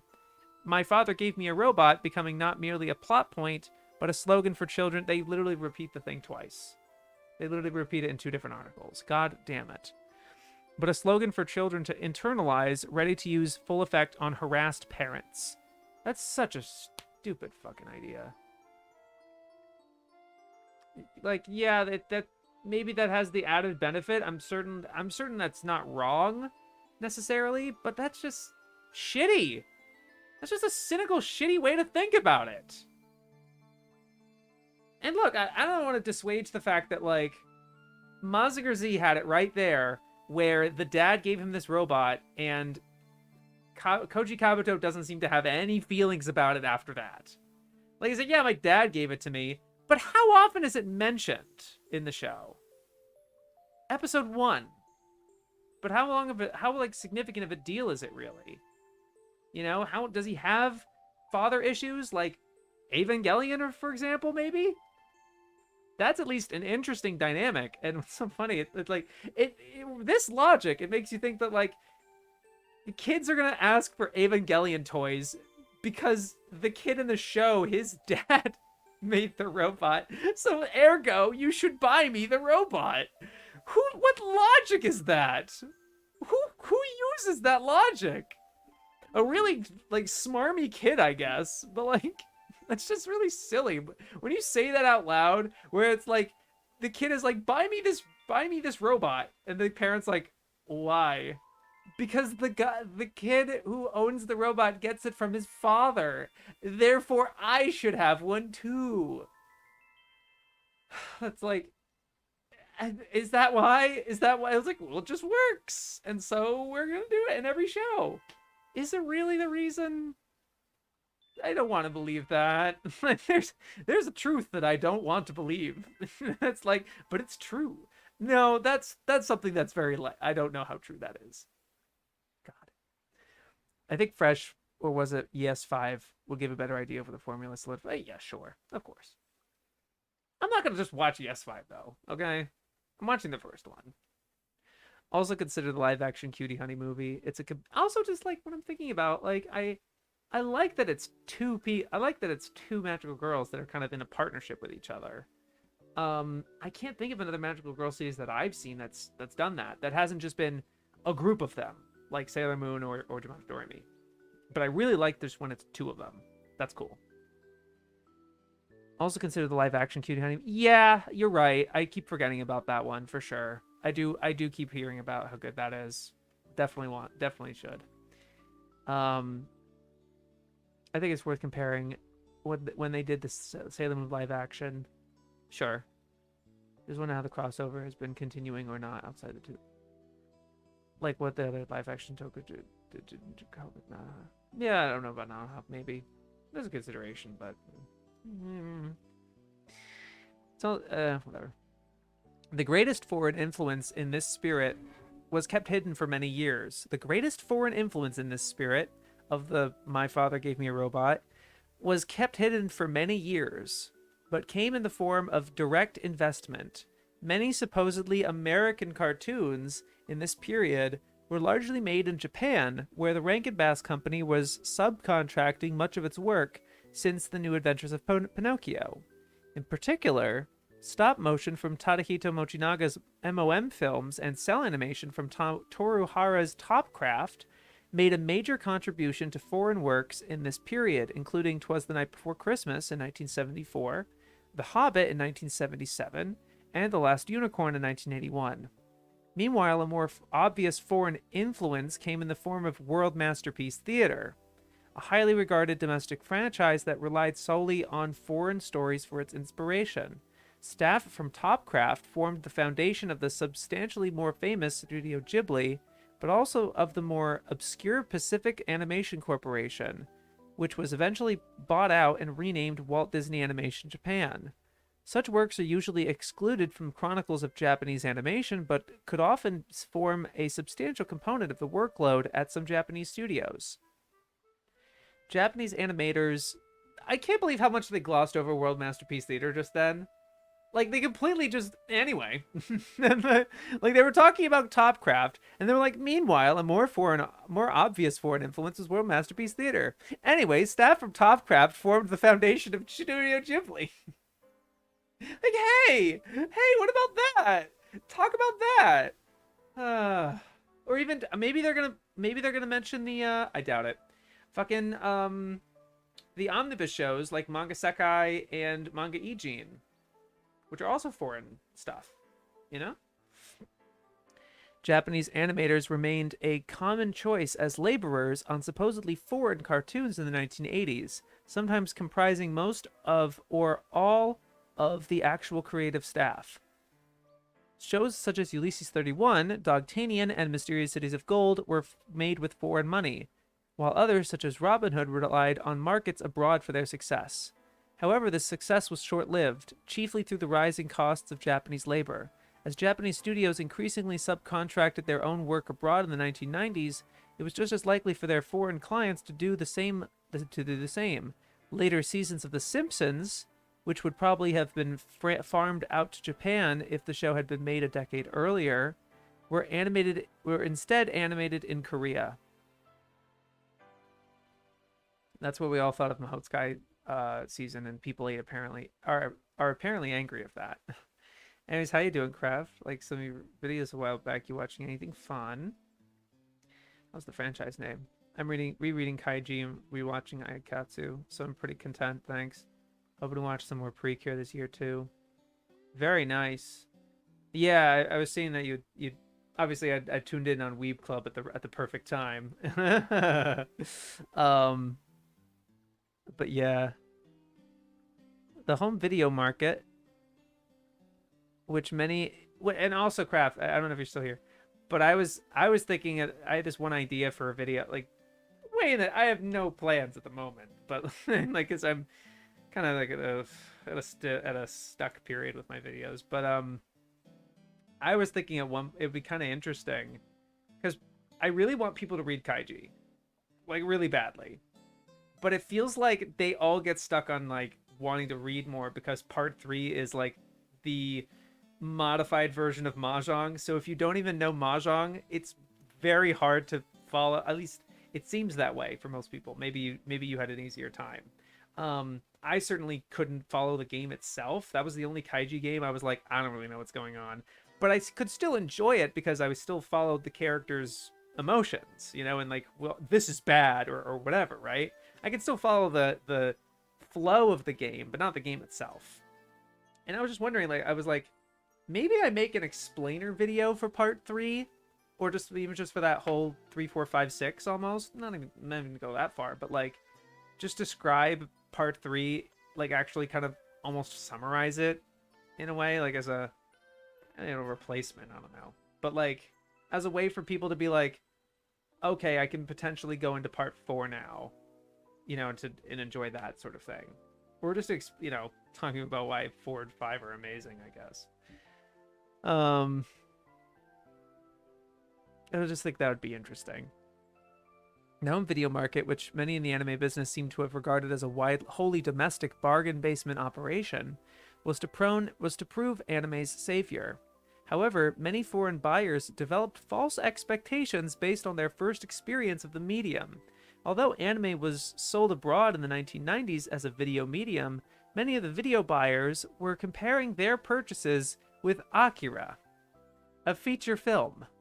Its success abroad, greeted with elation and bewilderment by its own overstretched producers, ushered in the age of Japanese video exports, the beginning of anime as we know it in the West. I mean, perhaps. I find the actual story to be a lot more complex and interesting. But certainly Akira is a big part of it. Because there was this whole thing where, like, they wouldn't even allow it in Hollywood video. Like, Blockbuster wouldn't take Akira because their argument was, we don't know where to put it in the store. It's animation, but it's too science fiction-y and adult. So it shouldn't be in the animation section. But it can't be put in the sci-fi section because it's animated. The stupidest fucking logic of all time. They would just say, so they just said no. They just said no. And so the licensors were like, okay, well, we're releasing the manga, or at least manga feminist or whatever. The manga's being released in comic book stores. Let's just sell it in comic book stores. And they couldn't fucking print enough of them. It would just like go fucking nuts. Their sales were insane. So that was the door that was just like, hey, let us in for anime. That was a really big deal. Yeah, I don't really get Mahjong hands, but I still enjoyed part 3 in Akagi because Fukumoto's so good at selling the emotions and conflict anyway. I agree. Oh yeah, the same with Akagi for sure. At least that is like a slightly more normal Mahjong. You can almost pick up the game as you go. Almost. Yeah. Just treat the Mahjong game with fancy old maid, and yeah, that'd be a funny localization. Watershed moment in retrospect. In comparison, the early 10 Fukumoto hadn't quite honed in on his style, so it doesn't grab me until later. Oh, interesting. I've been meaning to check out 10 for sure, because obviously you heard the amazing things about it. And the last 3 volumes are peak, but barely have anything to do with Mahjong. Oh, that sounds great. I'm okay with that, because, you know, I mean, I've read Kurosawa, and obviously I'm enjoying part 6. So the dude is great at like creating drama and intense storytelling without the use of games. Like, I just love that about him, that like he's still able to create intense drama and intensity, and it's not like games are a crutch, but they're just like a really fun and investing way to do it for him.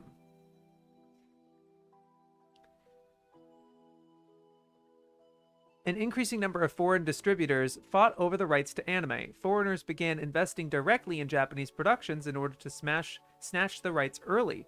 Ghost in the Shell featured investment from Manga Entertainment, while many modern productions involve foreign co-producers as benefactors.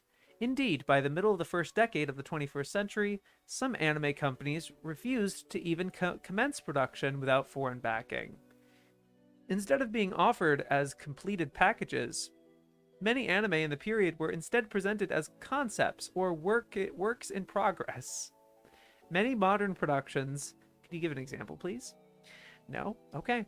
Many modern productions were now touted at rights fairs in the hope of attracting foreign investment. Well, that sounds right, though, because you think of like Crunchyroll and these other companies snatching the rights of these seasonal anime while they're still being made, right?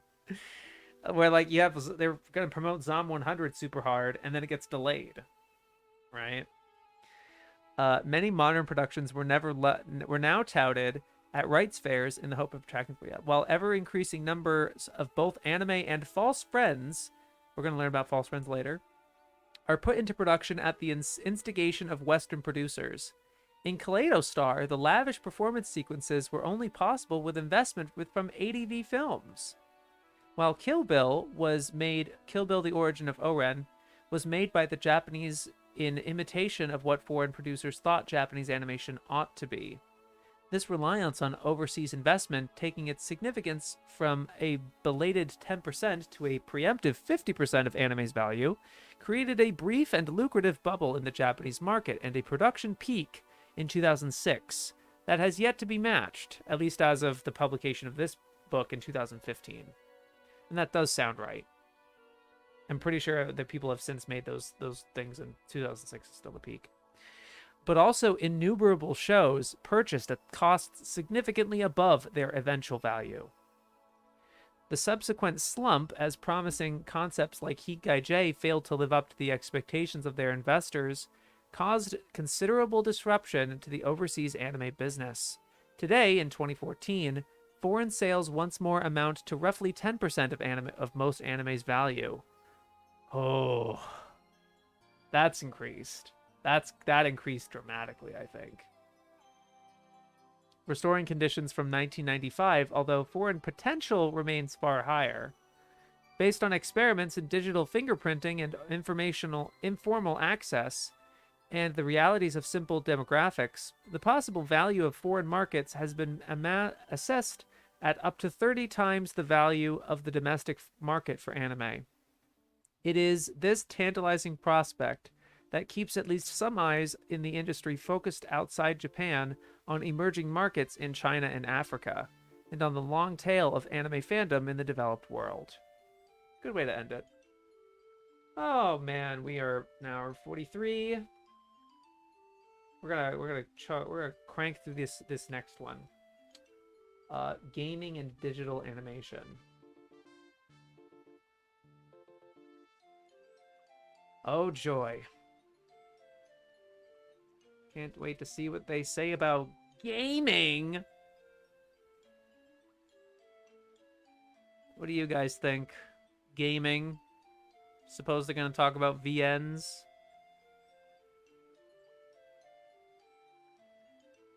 Oh, the development of video games. They're going to go all the way back, stretch it all the way back.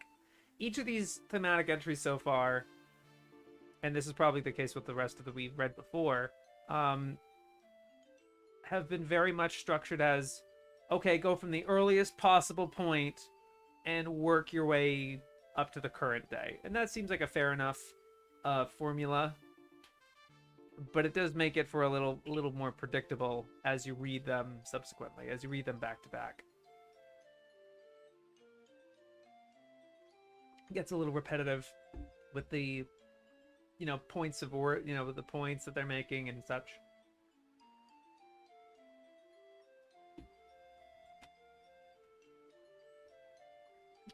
More or less the beginning of anime section in the US.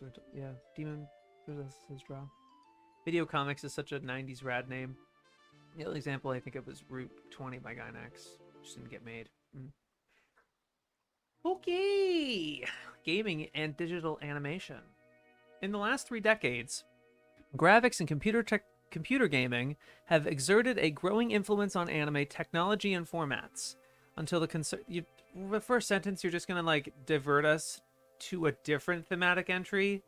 Seriously, whatever. Until the concerns of gaming companies largely achieved dominance over those of filmmakers. As Asia's post-war industries rebuilt their economies through consumer durables and electronics, children traded their balls and skipping ropes for plastic boxes capable of generating fantasy worlds. From playing with each other, children have shifted over 4 decades to watching TV shows about playing with each other. You know, video games are more than just single-player experiences, right? Are you aware of that? And you're just no. Already? To watching TV shows about playing with each other. Dude, they are probably melting down over Let's Plays. Over, like, watching other people play video games. They're like, you can't be serious! Like, that's just short circuit. Like, I can't imagine living. Oh, man. It's a historical timeline, sure. But yeah, it'd probably better vary it up. Might this include animation opening to video games? I doubt it. These streams make me happy. It's consistently entertaining and quality, plus it's easy to listen to. Thank you, Aura Luna. Much appreciated. And it certainly helps that we have good material to bounce off of, right? Much shout outs to the authors of this, Helen and John. Traded their balls. Pong is a solo single thing for them. I mean, there was that one Let's Player who straight up got arrested very recently. Yeah, apparently. Developments in computing gave them something even more seductive than television. The ability to step into the fantasy world and exert some control, while the rise of the internet meant that they could build themselves an entire fantasy existence online. Where children would once reenact their favorite TV episodes on the school playground, they are now just as likely to join an online game version, and are encouraged to do so by a corporate marketing machine out to foster brand identity. So cynical.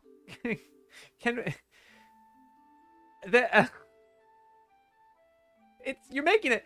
I was trying to like when I was writing the script. And I'm trying not to give away what the script is or everything, but like, there's a whole section where I'm just like listing off all the contempt they have for so much of shit, and I was actually kind of coming up a little dry for their contempt for gaming, but I guess all of it is right here. It's so easy. God. I'm putting my bets this entry will only consist of Famicom licensed games, pachinko machines, and PC 898 erotica. Maybe. I guess this really is the conversation starter they wanted it to be. Yeah. Oh god. Early computer games in Japan swiftly made use of the graphic abilities of anime and manga artists. The pixels available on screen might have been limited, but box art and storylines could still exploit the look and style of anime. With the greater memory available in coin-operated games using solid-state electronics, game companies were also able to use more advanced graphics. The strip game Mahjong Pai Pai, the first game they bring up, I guess because it's so early. Yeah, I guess it's maybe because it's so early. Tried to titillate players with the addition of photographs of scantily clad girls. But lack of memory made the use of anime-style illustrations far more effective, as first used in Mahjong Game in 1978. Anime and gaming, particularly erotic gaming, have been inextricably linked ever since, with many anime staff and production companies moonlighting on game productions through the 1980s. Oh, right, I'm suddenly reminded of that one Nerd Rage scene that was going around recently. Yeah. of Eltingville Club. Not even Sweet Home, please. In the early 1980s, a crash in the American console games market coincided with the rise of Nintendo, Sony, and Sega as games producers in Japan, and with the falling prices of computer power worldwide. Home computers, however, were slow to catch on in Japan, as late as the early 1990s. Well, word processors were still unpopular, and anime scripts were being written by hand. A few directors realized that the growing power of computers would allow them to cut certain corners. But even at the beginning of the era, amateurs were often more swift to adopt the tools and put them to use. Daikon 4, an introductory animation for the convention of the same name, made by the animators who would go on to form Gainax Company, included brief sequences of wireframe graphics rendered with a shop-bought PC 9800. The first demonstrable use of the computer graphics in professionally made anime was in Osamu Tezuka's Golden 13, in a helicopter assault sequence. This, however, was purely for show. The scene gained nothing from the use of digital animation and was instead a mere gimmick. By the way, they're also completely forgetting they also used the computer graphics in the opening sequence. That's so annoying that they just call it a fucking gimmick. Like, that was not an unusual thing for Tazaki to do. You think about, like, in 1978, he's trying to, like, they want Remy to be, like, the first 3D anime, and so they just, like, spam parallaxing, and they just, like, do a bunch of that sort of thing. Like, he's constantly using the photography department and technology in all sorts of ways. But that's, like, so annoying that they're just like, it was purely for show. Like, yeah, it is for show. It's a movie. It's for show. What do you think movies are? What are, like, oh, the thematic of a fucking helicopter assault sequence. Like, what do you think they're trying to do? They're trying to impress people. Like, whoa, what is this? It's kind of, like, what's wrong with that? What's wrong with it being for just, like, purely for show? Like, as if that fucking undercuts the whole fucking thing. Ugh. They view games as purely commercial and anime as art, except the ones that sell toys. Why say computers allowed them to cut corners instead of commenting on efficiency or something? Oh, yeah, no, they're always going for the most cynical fucking reading of things. Always. Yeah, what else is it gonna be for? Because they're Luddites, and all tech removes the artistry of soul-crushing labor. I guess so. The limitations of computer graphics at the time restricted Tazaki to using animation for his vehicles, and not for the more complex polygons that would have been required for people. They are not just rendering the helicopters. They rendered the whole setting. All the buildings and shit. Again, in the opening sequence. They render the whole building. And also in the same opening sequence, he's using stop-motion animation. Yeah, not to say that's a technology, but like it's a different medium. They're treating it as a different medium. Oh, full Windman at last. I wonder if these guys think Star Wars is just a bunch of cheap gimmicks. God, maybe. I don't know. Before the advent of high memory capacity sufficient to make an entire anime by digital methods, computer graphics remained a showy special effect. Oh, and like, as a hand wave. Like, oh, it's nothing but that. Until they can use it as a full fucking thing, then it's not legit. You know what, like, is that your attitude towards this thing? Really? Best utilized where it was cheapest and most visible. It appeared in panels, view screens, and in Lensman in the opening credits, where a single piece of footage could be reused for maximum impact over many episodes. In 1986, Running Boy and Super Mario Bros. Tied in the race to become the first gaming tie-in anime. Digital animation was not a feature of either. Instead, their relation to the gaming world was one of investment and sponsorship. Or artistic fucking... They are pieces of art! It's Are you kidding me? Like, there are characters in it. There, like, was not a feature of... Instead, their relation to the gaming world was one of investment and sponsorship. Like, God! God! They forgot to mention the first computer RPG to establish the tropes in Japan was actually Dutch. 1984's Black Onyx by Hank Rogers, a friend of the creator of Tetris. British. That one tweet of your average sci-fi nitpick critic would spontaneously combust watching a tokusatsu show. Right.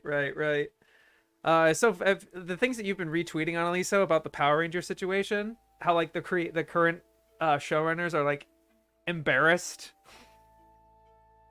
with the material they're working with. Like, oh, that's rough. Oh, that's so rough. Didn't that go-go scene take like 5 days to render one frame? I don't know if that bad, but yeah, I don't know. Toy tie-ins such as Gundam and the Mighty Morphin Power Rangers had already shown the influence that sponsors could have on television production. Now it was gaming companies that found their profits increasing, along with their desire to promote their products through an anime spin-off. Gray Digital Target, like anything, like a book, like another piece of media, an adaptation, manga adaptations. What are you new? Like, these video games, we're now using the anime as a sponsoring thing. Like, what do you think? Was Golgo an original fucking title to you? You know it wasn't. It was to promote another thing. What do you think this is? I learned earlier today that Cobra Mangaka, made perhaps the first digitally drawn comic. Right, yeah, Arkella Weeb was, I butchered his username. Usually I don't say these names out loud. Damn, I need to be DM that Power Rangers thread. It's a spattering of things. Just literally go through Annalisa's retweets, which will take you a while because they retweet a lot. It's just one tweet, but it got massive ratioed. Oh, right.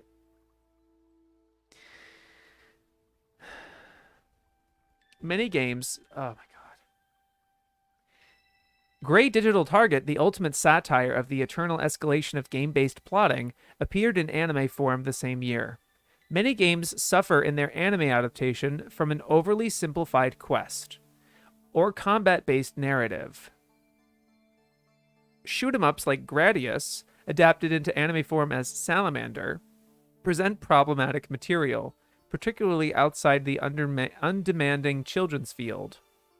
Hisabu Sugi's masterful attempt to make something interesting out of Street Fighter helped create a series of new traditions and cliches for game adaptations, many based loosely on the conventions found in the sports anime of the past, such as the plucky outsider, evil rivals, and doomed mentors of Toshinden and Tekken. Maybe because Street Fighter is a sports series? Because it's a martial art? And martial arts are also, like, Karate Baka Ichidai? Like, that, yeah, those are in the same area. Please, the quotes are not hidden. They're not outright hidden. You can find them the same way you just click on likes or whatever. It's just not one easy button anymore. Please, I don't remember how many are just horny on main posting and FGO severing. Right. Gradius adapted as Salamander. Those are different games. Oh. Rip. The short, limited cutscenes of gaming, like advertising before it, presented the ideal platform for experimenting with new filming techniques, many of which were later incorporated into anime. Macros Plus, and most significantly Mamoru Oshii's Ghost in the Shell, used computers as tools for recreating realistic flaws in film, lens flares, and moments of fuzzy focus. Designed to accentuate the feeling of watching a live-action movie. Okay. Yeah, they did. Sure. Sure. Oshi martial arts sports. Yeah. Uh, Oshii dispensed with the rostrum camera of cell animation, instead scanning images directly into a computer. This allowed not only the integration of digital special effects, but made 2D cell animation elements for the first time as easy to manipulate as 3D elements. It also spelled the beginning of the end for cell animation, which was simply no longer necessary if everything could be digitized. Before long, the price of computer power had fallen to the point where Toei Animation regarded the purchase of a number of computers to be economical. 1997 saw episodes of Dr. Slump and Spooky Kitaro made wholly inside a computer, resembling cell animation but actually fully digital in their construction. I can beat you one more! Himitsu no Aku-chan! 1998? Am I dumb? Am I high? Am I a fucking moron? I think I'm a fucking moron. Akko is 98. Akko 3 is... invalid term? Come on. Invalid token? What are you talking about? Bro, I'd like to search something, please. No! Taiga's broken! No! That sucks. I think Akko-chan 3 is 98. I'm a fucking moron. Shit! Yeah, I'm a moron. Ah! Yeah. But Kitaro makes sense. Because Kitaro came out in 96, but the later episodes were in Digipaint. But then Dr. Slump for sure, which looks like garbage. The newer Dr. Slump looks so bad. No, if they were, they'd be an Ace ripoff. The large unit costs of games means that a successful gaming company has much higher budgets to play with. Work for which would often trickle down into anime spin-offs or piecework for anime companies. Gaming capital hence became a major feature of the 1990s in anime, even in those works that were not immediately apparent as gaming tie-ins. By the late 1990s, with anime budgets squeezed ever tighter, many of the talents who might have previously worked in TV animation instead migrated to the higher returns of computing.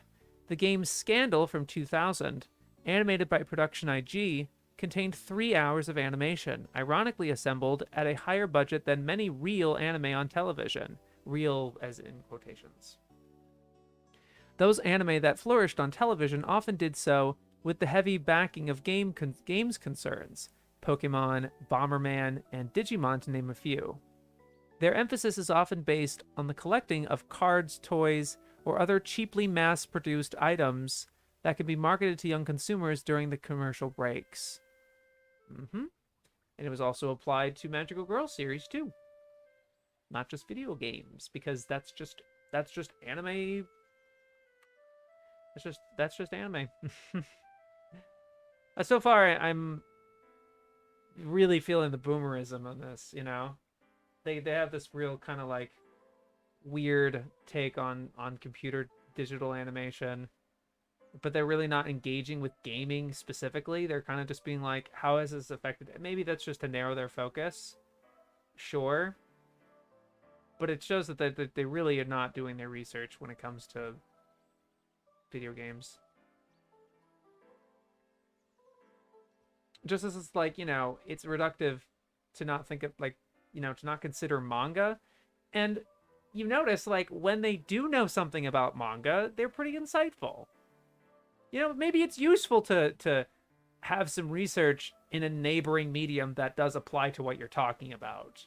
Maybe you should know something about the history of visual novels, or at least have the modicum of respect for them. Can you imagine if they had a similar mentality about about manga the same way they do about visual novels or light novels? They seem to have no fucking respect for light novels. You know what I mean? Like, what use is that?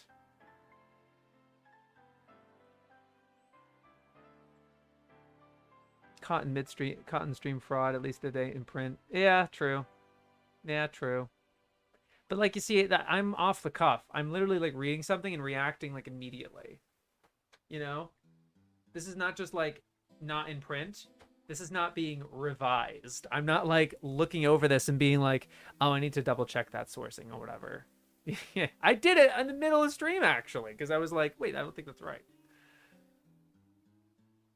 I was reminded by chat of how cool that Gogol movie helicopter scene is. I do not just. It looks so cool to me. Yeah, no, it's really it's like, especially in the context of that movie, which is constantly trying to like wow you with different directing techniques and fun moments, and it's just a lot of action and fun.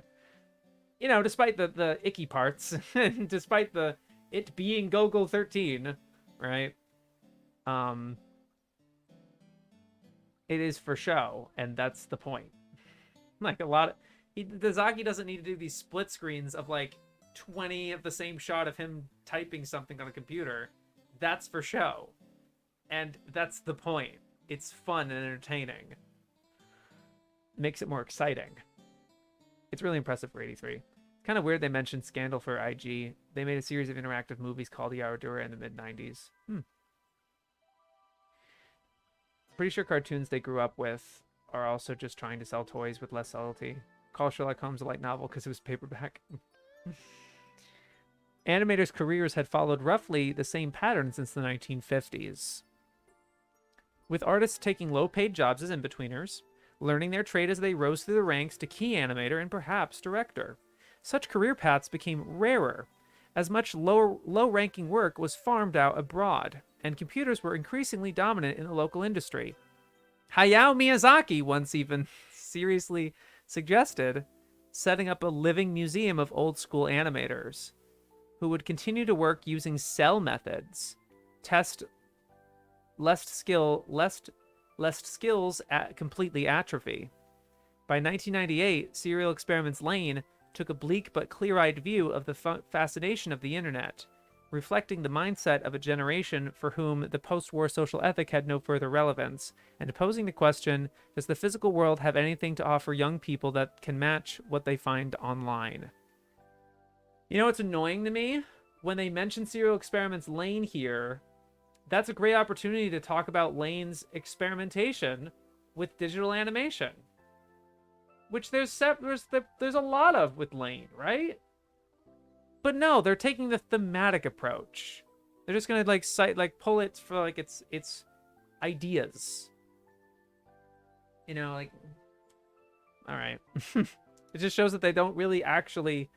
They're not fascinated. They're more like, about this digital stuff. Like, they're gonna entropy fucking cell animation, which, to be fair, they kind of did. It is kind of an almost nearly dead medium.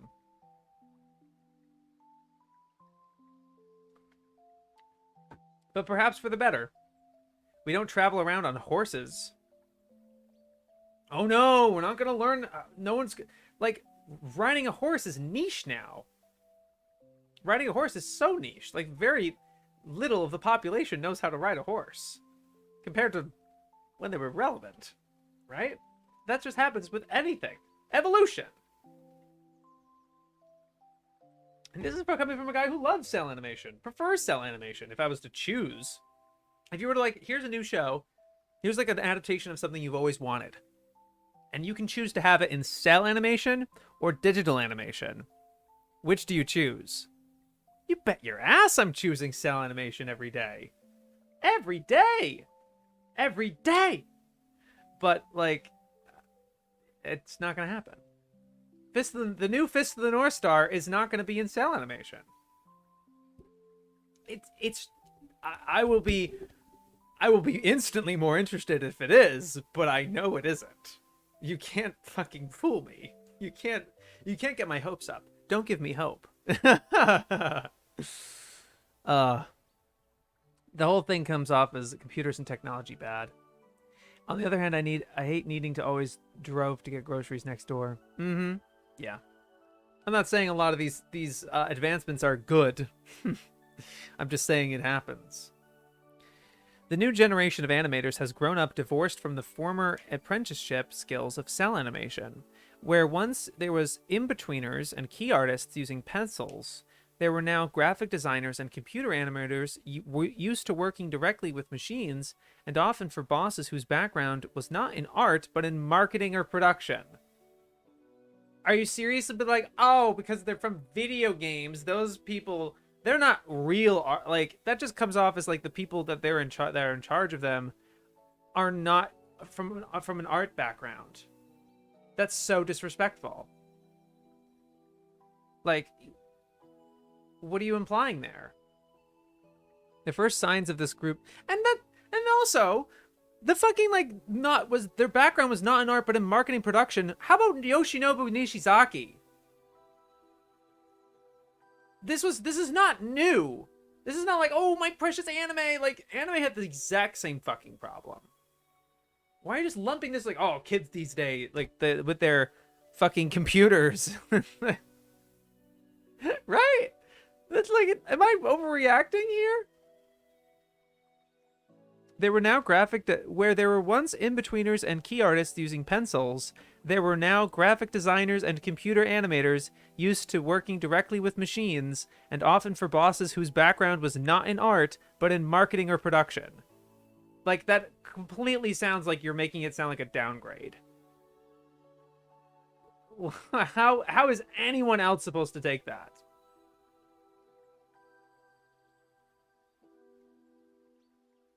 If technology didn't evolve, we would all still be playing on Famicoms to this day. And look, people like Famicom, but it's not the world we live in. Very interesting and impossible question, but if you were to describe the 80s anime industry in a few sentences, how would you say it? If I might say, experimenting with different directing techniques.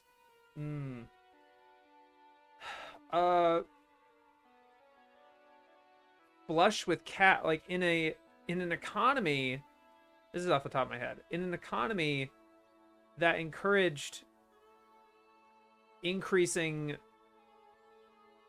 artistic expression and technology, more people were able to enter the industry and express their ideas, and yeah, were able to express their ideas. You just get more.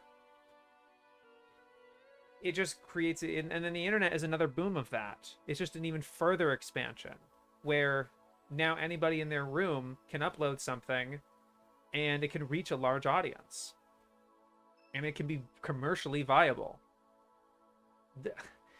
Like, the fact that, like, there's not even the cynicism they can have anymore about, like, oh, it's just to sell toys, right?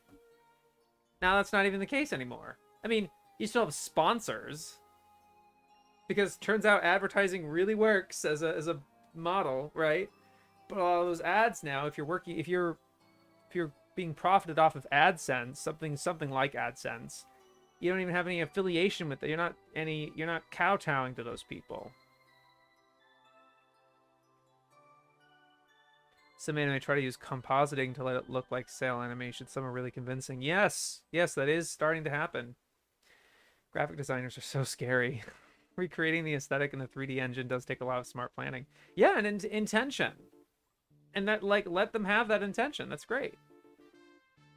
These guys must have had aneurysm when streaming became a thing. Maybe. I don't know. Maybe a good thing. I don't know. I don't know how they felt about it. I don't know how they necessarily feel about this. This is how the writing is coming off to me as. But maybe they're less cynical about it than I don't know. More like, this is reality or whatever. But, like, it's like, okay, so what are you bringing this up for? To what end are you saying this? And if you're accumulating all of this, this is how the message comes off as. I don't know if it works, but they do have a marketing budget, and I wouldn't say no to a slice of that. Yeah.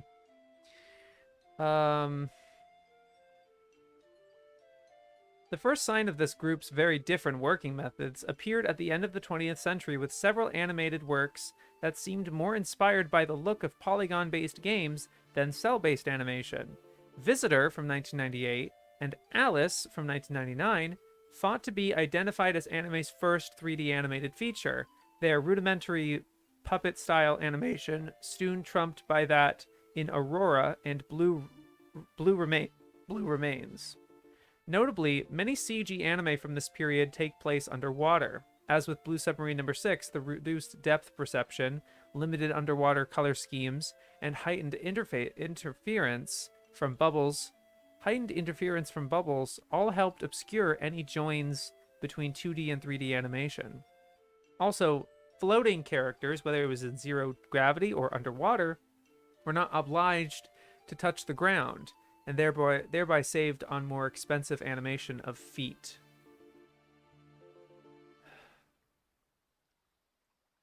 I think that's fair as an animation shortcut, but like I don't. It's just a tedious and annoying way to explain that. I think that's smart, but like, it just comes off cynical, right? Anime at the turn of the century initially aspired to imitate the way they say like, and thereby saved on more expensive animation of feet. Like, it's like, I don't know. There's ways to say that without coming off as like, you know, cheapskates, right? I don't know. Anime at the turn of the century initially aspired to imitate live action itself. Audiences often expected to marvel not at the story, but at the latest feats of animation. And what's wrong with that? I mean, yeah, it will be better if it had a good story, but what does that have to do with digital animation? Are they going to try to imply that because this movie had digital animation, they just like, they automatically don't have good stories? Like, you know what I mean? I'm like, what are you trying to imply here? Final Fantasy: The Spirits Within, made in America with Japanese money, was derided as an expensive flop, although the authors continue to suspect that its failure was in a handy way of writing off the development costs of important new software that continues to be applied in the Japanese game industry. However, in the wake of its poor box office performance, animators turned aside from any direct attempts to emulate reality. Digital animation was employed on live-action films such as Cashern from 2004 as a special effect. But within animation itself, animators returned to a more cartoonish look in work such as Kaido Maru in 2001. Appleseed in 2004 employed a method called toon shading to make 3D animation look more like old-fashioned cells. Modern Japanese animation is often characterized by a hybrid animation style that spreads the workload by integrating the output of both 2D and 3D animators, which can now be conflated within the same frame. It has resulted in numerous anime in which mechanical work is the purview of 3D, or partitions of labor such as those seen in the Berserk movies, in which artifacts and armor are 3D, while many other elements are not. Oddly, despite persuasive numbers worldwide for Pixar and DreamWorks, Japanese animators still seem reluctant or financially unable to embrace full-scale 3D filmmaking. Although the most recent experiments in that regard have come from Kenji Kamiyama, whose 00009 Re-Cyborg was released in three-dimensional movie version, as well as a more traditional film that didn't leap out of the screen at the audience.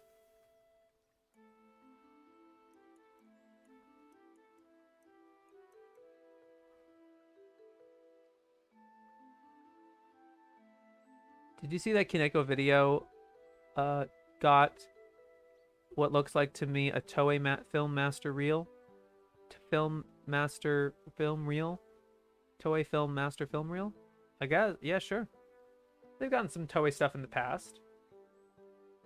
Ooh, sorry.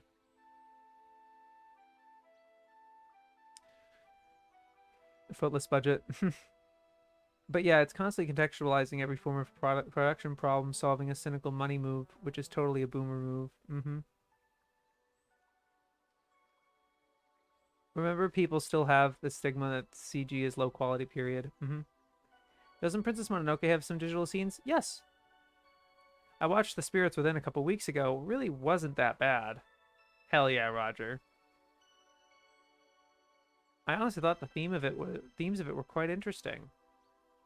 Yeah, you know, I really wonder about that too, because it feels like the majority of people who have that opinion about it are people who watched it at the time. And I do wonder about a reappraisal of it now. I'm not familiar with the franchise, so it would be hard for me to watch it. as because I would be worried about like, am I confused because of the other thing? But also, wait a minute. I thought Final Fantasy VII Advent Children was really well liked, at least by Final Fantasy fans. But I thought maybe more in general. Yeah, maybe I'm misremembering.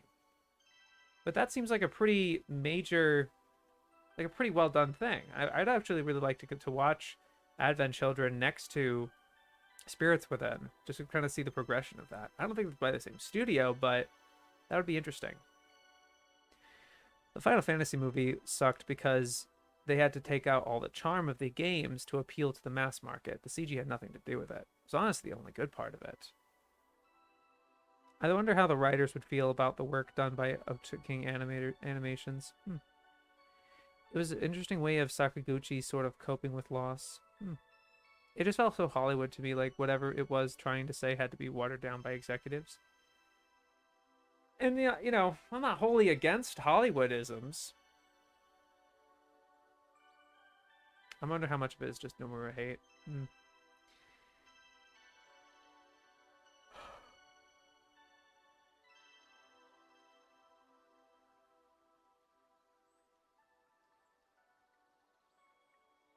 The prominence of gaming companies has become most obvious. I also feel like the two sections here, gaming and digital animation, aren't as hand in hand as they're making it out to be. It really feels like they're putting gaming as kind of under the rug as like a subsequent thing when it feels like they're kind of brushing over most of its influence. You know? Like they're just thinking about like the game tie-ins and they're thinking, oh, it's games. What could it possibly influence? Right? I mean, it feels like the digital animation conversation just is a completely different topic. It just shows that their care and attention to both of these subjects being not that amazing.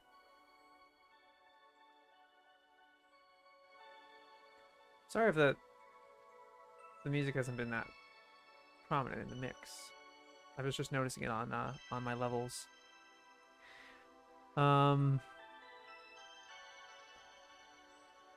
my memory, at least in the gaming community lore, Spirits Within was considered to be the thing that killed Old Square. Not sure how true it is in reality. Focus groups honestly kind of made it more subtle, since they didn't take the twist of the spirit with Aki being a child.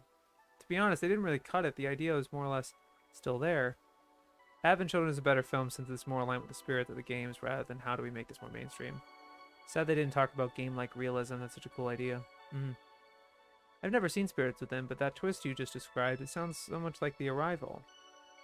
I think the disagreement comes from what makes Final Fantasy Final Fantasy. I think Spirits Within is plenty similar to the ideas of the games. Structure is just pretty much just like Final Fantasy X. How by Ozma on how game mechanics have affected storytelling. Yeah. The prominence of gaming companies has become most obvious in a series of takeovers and acquisitions since 2005. Like they're corrupting. No, they're taking over. The gamers are taking over. Like this is all they can talk about. With the formation of the Bandai Namco conglomerate and its ownership of Sunrise, Sega's acquisition of a controlling share in the anime studio TMS, and Takara's buyout of anime studio Tatsunoko. Particularly when one considers the number of anime based on dating simulation or erotic games, it is fair to claim that the majority of anime are now no longer based on manga but on software.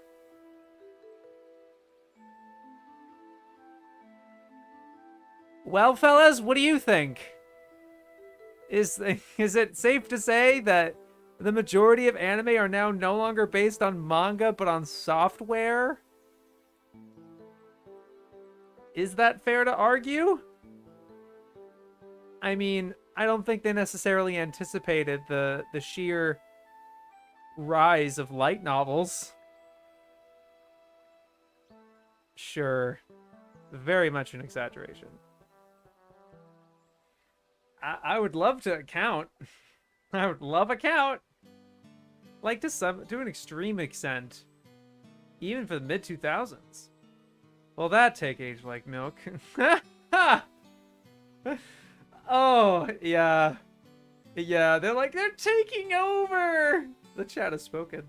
Yeah, it seems. Not to say my chat is the definitive take, but I feel like a lot of us are. It's confirmation of just like the spaces that we're in. It's when I have a feeling that it's like this seems like bullshit. You guys are there to be like, yeah, that does sound like bullshit, or like, no, it's, you know. But usually I'm right. Usually I have the first like. I can't believe we're no longer a papyrus medium center. Truly, the West has fallen. Yeah, I'd say the characters kind of drag spirits down with it.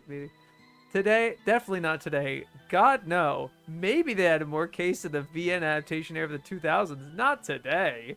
If the manga is drawn digitally, does it count as software? Yes! Yes, they're taking over manga too! The computers! Oh, no. Only if it's Asano Inyo holy magic, right?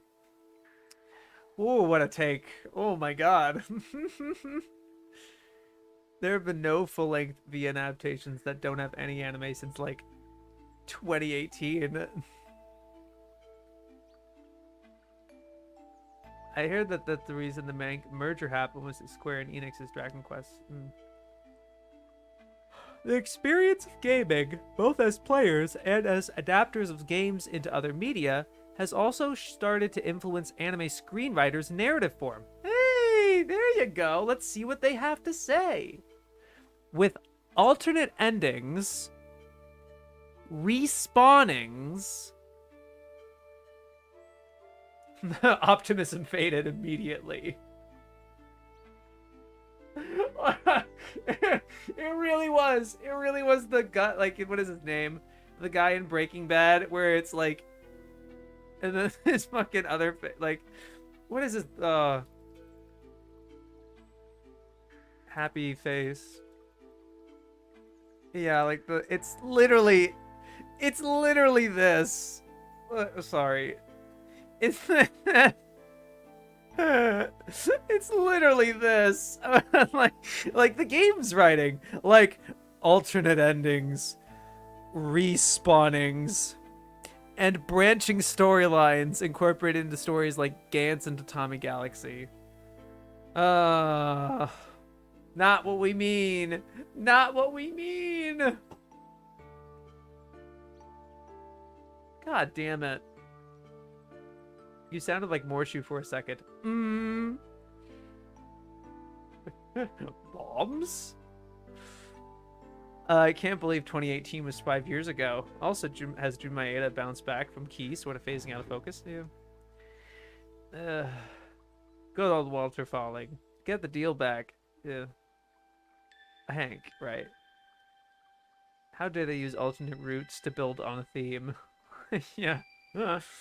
However, although the history of digital animation is normally told through the framework of games and 3D and computer graphics, it is only part of the story. Yeah, we're still going. Long article. The Toei studio had been experimenting with computers in the animation process since as early as 1974, and would eventually adopt a completely digital production process, even though its output usually appeared to the uninitiated to continue to use old-fashioned cells. In 1992, animators at Toei worked on a game based on Fist of the North Star. Were the first to use.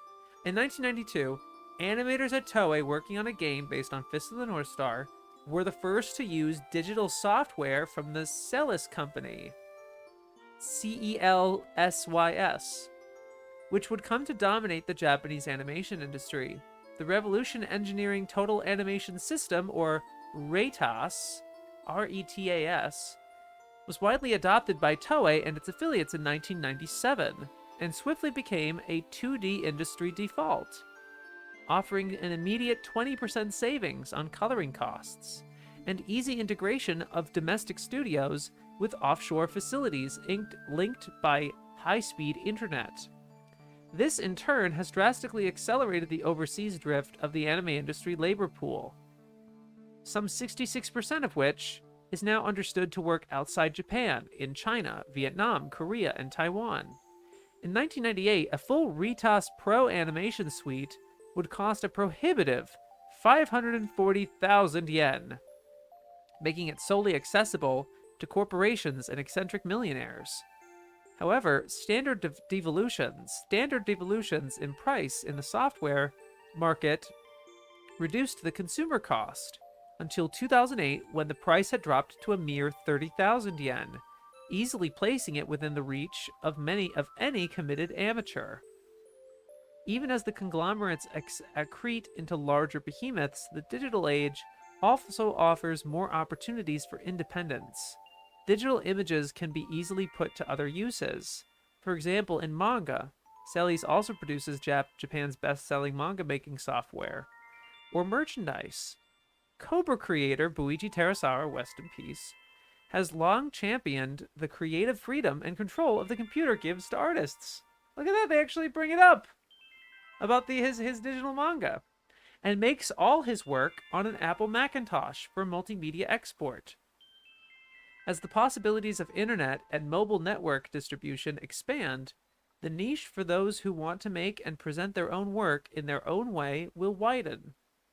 In a virtual repeat of the limits and demands of early arcade games, the modern vogue for mobile phone distribution favors similar materials. The simpler the better, leading to titles such as Blackjack Flash and Legend of Duo, making a virtue of their cheap animation.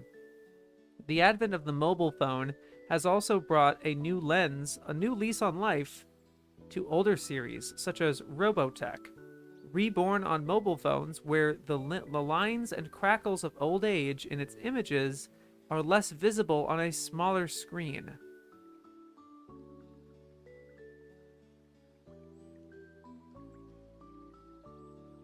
Why Robotech? That's the point they're gonna make? Distribution is key to success in anime, as in most mass media. Creators whose visions is hard to package for mass sales, like Bak Ikeda, director of Pinmen, have traditionally languished on the arts festival circuit, or done private work alongside a more conventional career. The turn of the millennium has seen individual creators able to work with little or no outside intervention. So they are bringing up what I mentioned earlier about the internet. Yeah. Particularly now that the kind of software that the animators of the 1980s could not have even imagined is available off the shelf to private individuals. Voices of a Distant Star and Pale Cocoon are two of the most notable of these new homegrown works, ironically returning the medium to its early anime roots of lone hobbyists tinkering in their bedroom with a new art form. That's at least positive, at least a positive note to end out on. They were oh my god, that was so rough. that article is quite rough, I have to tell you. That was really disappointing. They didn't even bring up VNs. They brought up VNs and erotica like once.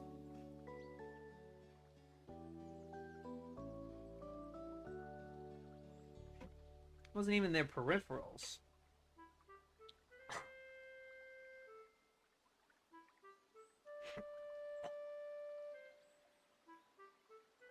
Didn't anime have a major influence on games? I know RPGs are heavily anime influenced. Right. What I think of as kind of mind-boggling to me is that Spirits Within took 90 minutes to render a single frame of footage. Can't imagine how miserable that must have been. They were using cutting-edge software, and yeah, it must have been pretty bad. I'm glad to hear they're talking about Retas. Hello, Weird Proc. We just finished their article on gaming and digital animation in one of their thematic entries. Were there other two articles as weird as this one? Yeah. This one was the worst one of the three that we've read today, but censorship and localization was... It was interesting. It was certainly... I think that was definitely the best one, because they were making a lot of interesting cases about how censorship actually led to anime being more provocative. In many cases, censorship ironically kind of... Like how prohibition led to, like, more, alcohol sort of, organized crime and everything. Censorship similarly, I think, not that they were saying they not saying that they were making this argument, but it reminded me of that. But yeah, censorship really and localization really felt like it made it worse. It made a lot of hentai, as perverted as they were, as toxic as they are, because they were filling a niche. Really interesting. And foreign influences, that was really wonky because they were making a lot of annoying connections and shit.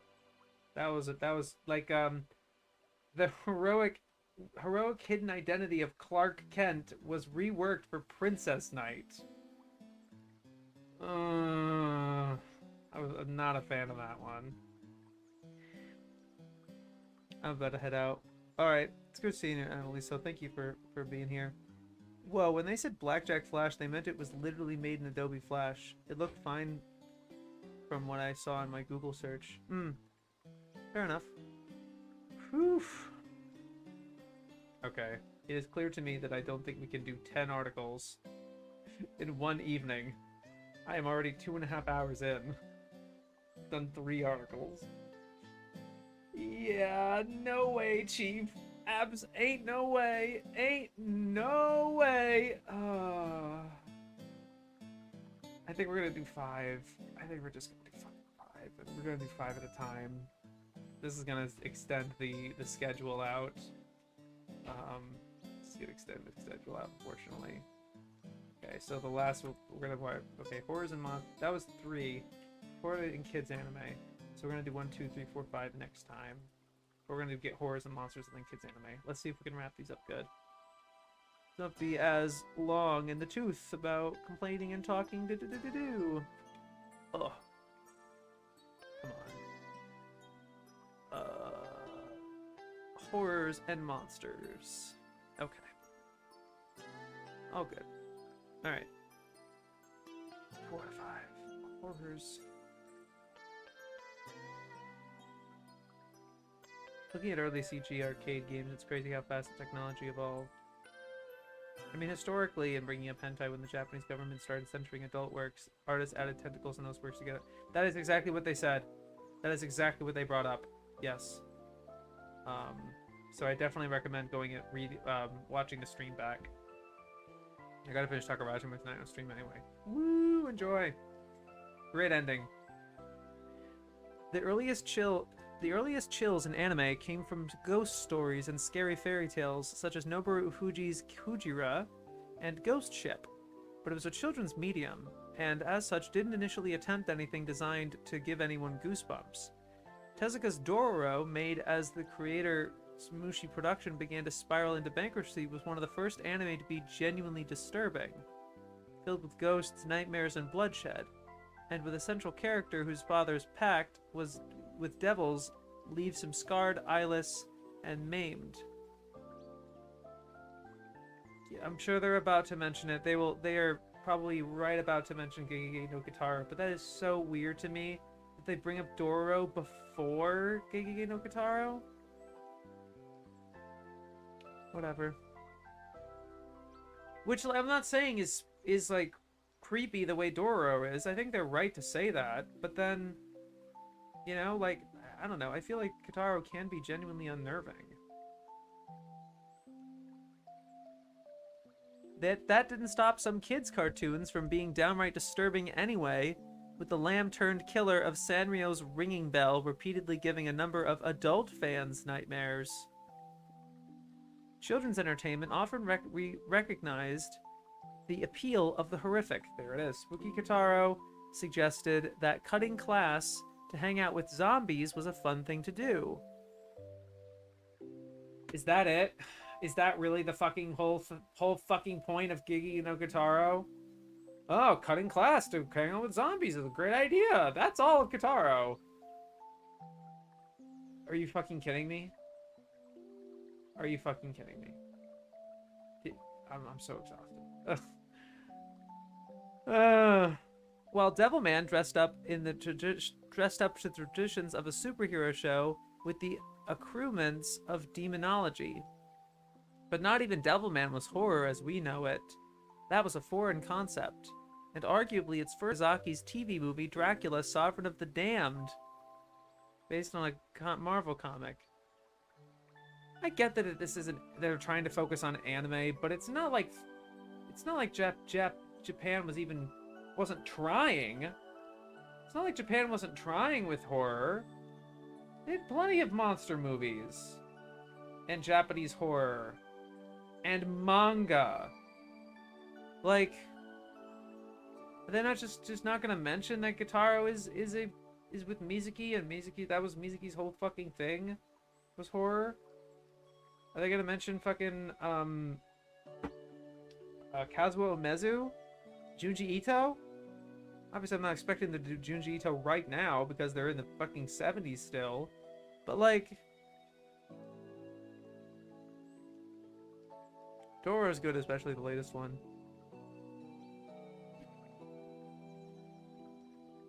It's because it's Tezuka. Yeah, probably. The true horror reached Japan by an unexpected route, in the depictions of radiation burns and traumatized war victims of Barefoot Gen. The 1980s saw the widespread arrival of the home video player, permitting anime producers to make shows for older and older audience. Horror met science fiction in Vampire Hunter D, but it was the Madhouse studio that appeared to perfect its use in modern animation. Wicked City and Demon City Shinjuku established Madhouse and director Kawajiri as the kings of urban gothic. I would have included Cyber City, to be honest with you. I think Cyber City dabbles pretty well in horror. Pretty well in horror, actually. I would say it's even better than Demon City. Just saying. A slew of imitators followed, in which demons broke through into our everyday world and fought on the streets of Tokyo. But everyone's thunder was stolen by Urotsuki Doji the same year. What's their timeline for this? This is so wonky. This article feels very amateurish, I'm not gonna lie. Really. Like, it feels genuinely amateurish. The first in a series of erotic horror stories based on the works of Toshio Maeda that, while it might not have scared its audience, certainly shocked them with its scenes of depravity and excess. Its monsters externalized in the chaos in the pubescent mind to devastating effect. Ultimately, horror usually scares us by persuading us that something terrible really might happen. Both Perfect Blue and Monster, 2004, successfully instill fear. Fantastic. Anime, by its nature, is already one step from reality, making it harder to scare a cartoon audience. Modern-day incarnations of anime horror continue to consequently avoid making an audience scream in terror. Instead, they hope to titillate, amuse, or otherwise behave in a non-horrific way. Yeah, like, they're just being like, it's not horror because it's not scary. And they're like, yeah, that's right, it's not scary. I don't know. Would you not, like, if you're not scared by something, does it discount it as, it's like if a tree falls in the forest and no one's there to hear it. Like, that doesn't make sense. It doesn't discount Frankenstein. Like, you can't watch Carrie, say you weren't scared, and then, like, that means it's not a horror. I wasn't scared by the Shining. I wasn't scared by Dracula. I wasn't scared by you know, like, that does not make sense. That does not make sense. The reason we can say it's a comedy even though you don't laugh is because it's what it's attempting. It's because of what it's trying to do. That's what makes it a horror. Just because it doesn't succeed at something doesn't mean it's not horror. What about Flying Phantom Ship? Yeah. They're gonna mention Pet Shop of Horrors? I don't know.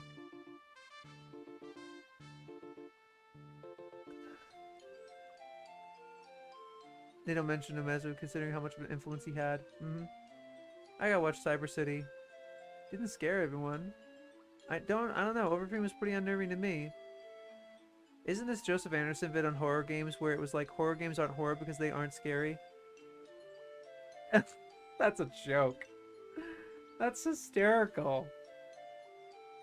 Like, then what the fuck are they? Supernatural sci-fi? Like, horror doesn't exist? The way comedy doesn't exist? If it doesn't make you laugh, it's not a comedy? Like, what logic is this? DS isn't scary to me, but I wouldn't say it's not horror. Right.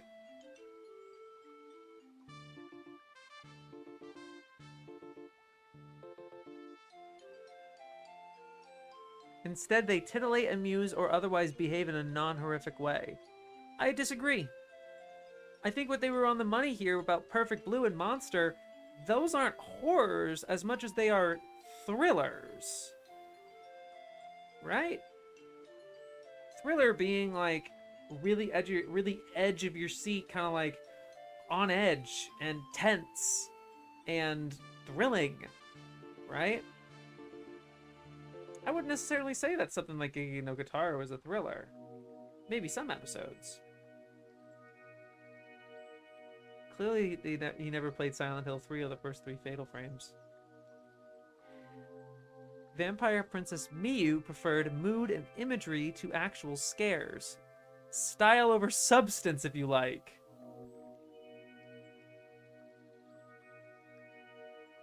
What the fuck is wrong with mood and imagery?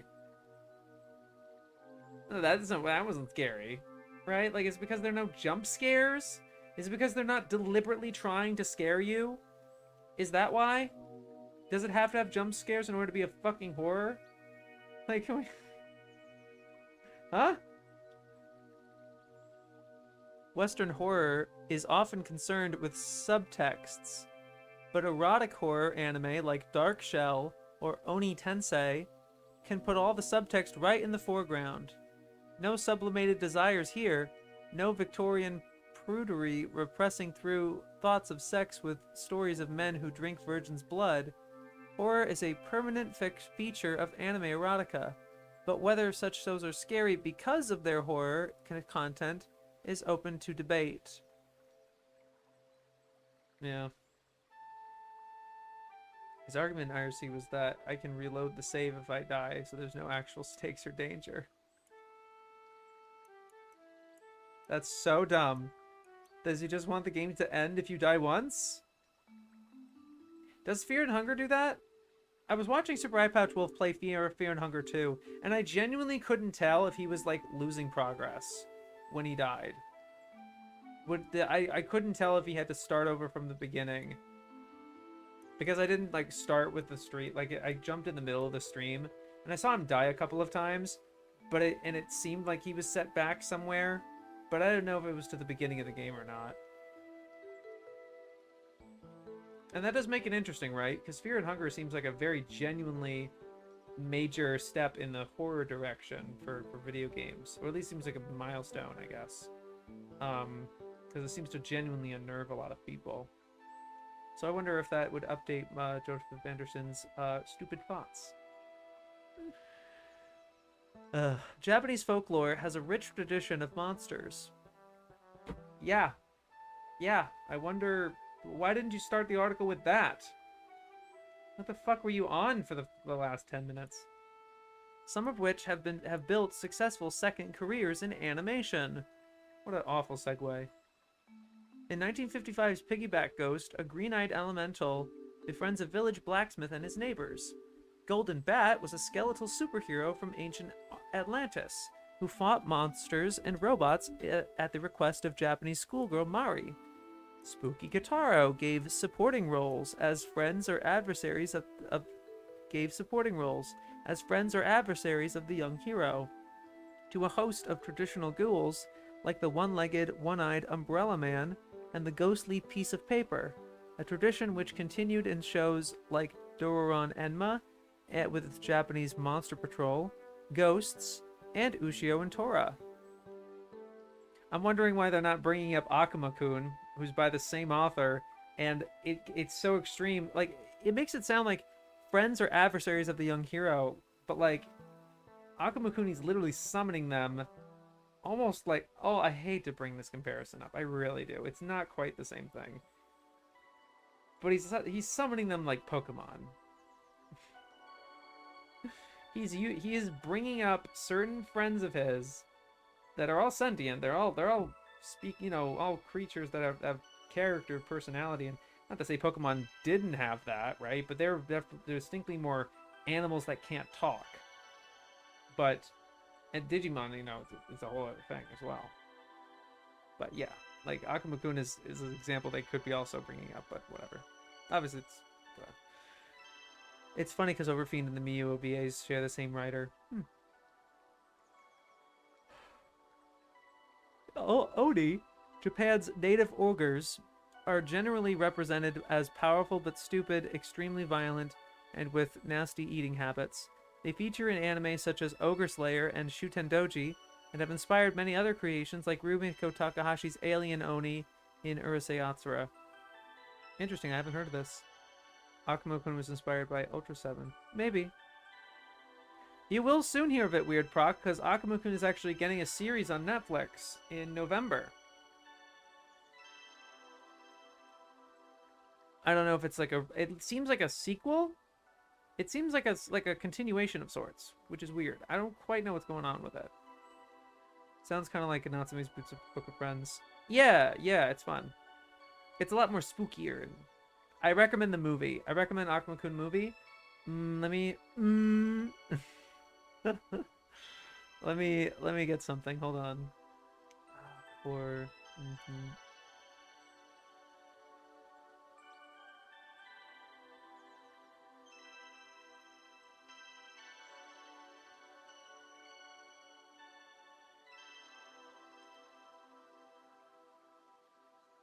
Man, I miss Core making anime videos. I'm just looking back at the videos that he made. Man.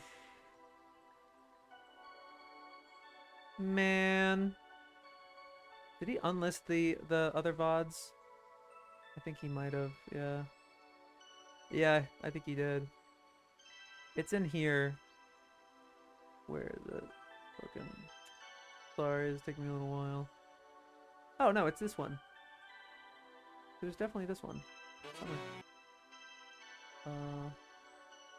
Yeah. This one, if you search up Akuma-kun in the timestamp, I talk about it. I talk about the movie specifically, and I recommend the movie a lot. I have seen the show.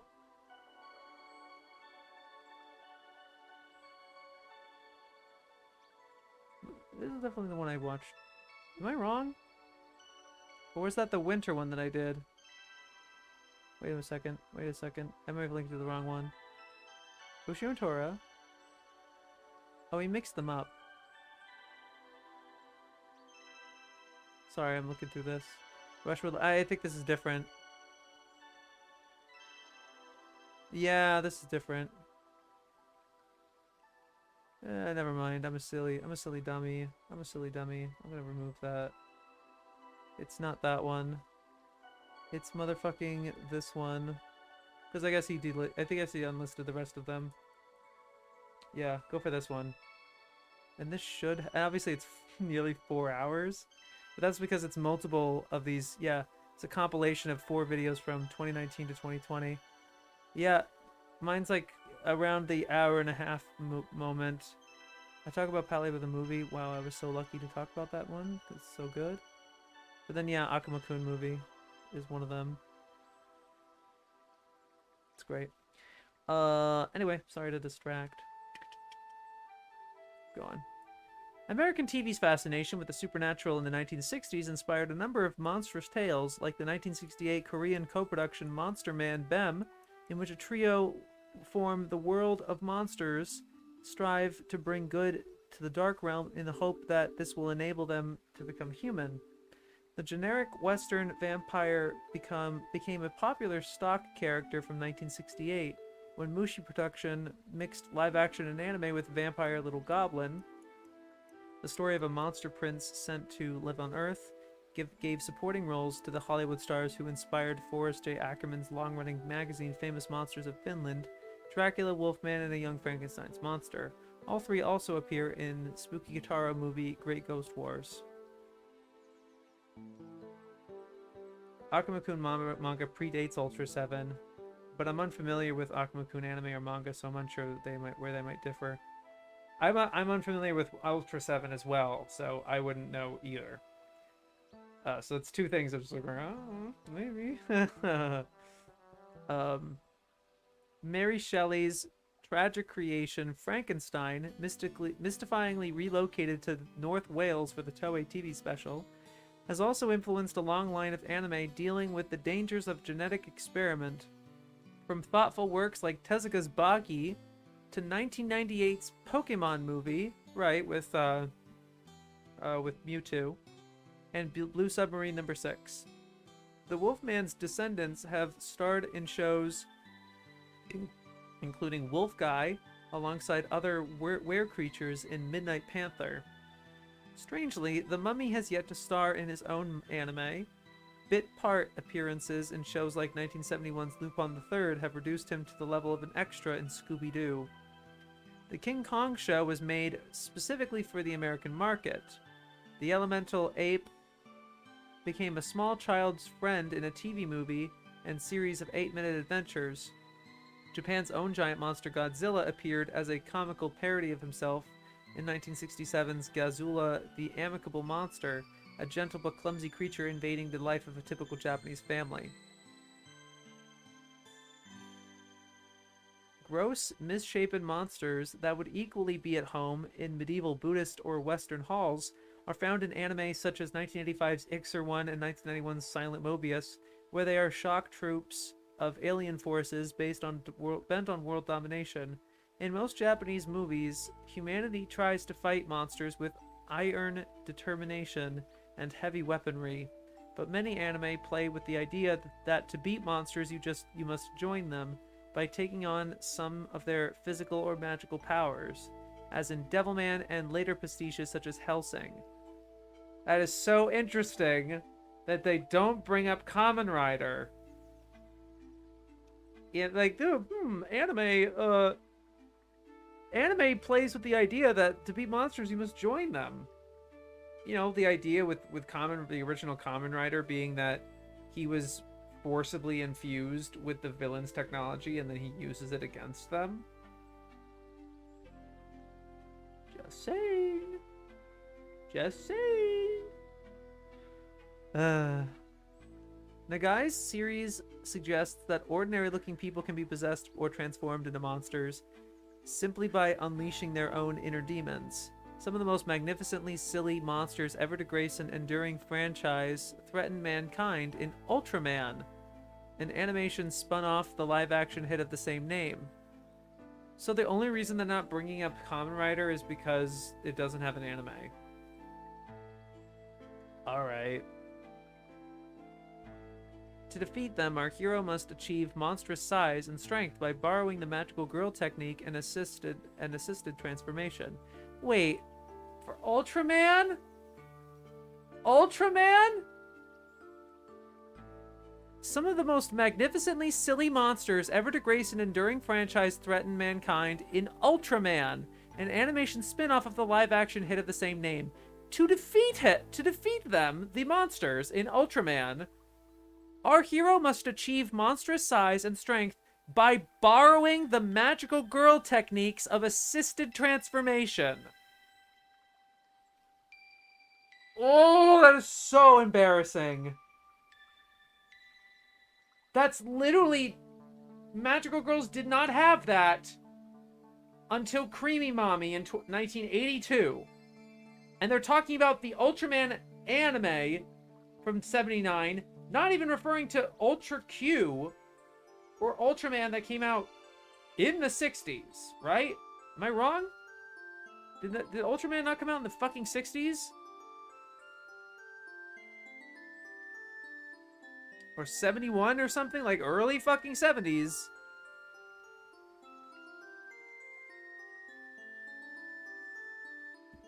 Ultra Q and the eponymous TV series in 1966.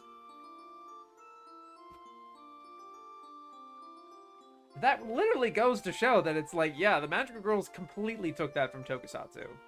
Transforming Hero. And they're attributing it to motherfucking Magical Girls.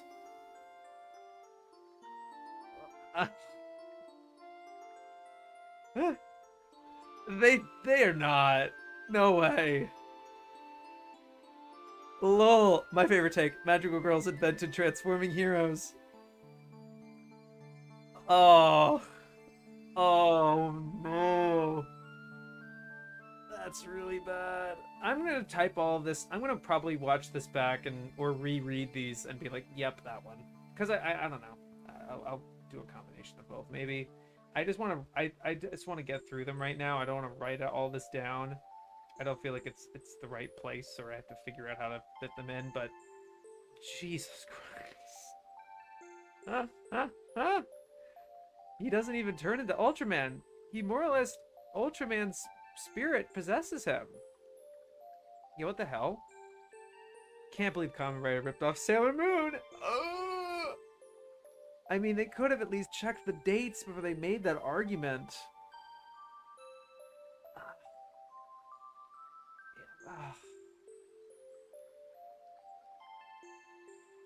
Because you see, it's also implying that like Sally and Akko. So Akko, 1969, was using a transformation device. But it is absolutely not the same thing. Because all it's doing, it's not transforming them into a specific thing. It is a magical device that turns them into whatever she wants. She can be literally anything. And to be fair, to be perfectly honest with the anime, she kind of only transforms into a select number of things. A dove to get places oftentimes. She transforms into a pigeon dove. A hako. Pigeon dove, whatever it is. A police woman, oftentimes. Certain things to scare as this kid. One of the kids in the show, she likes scaring a lot.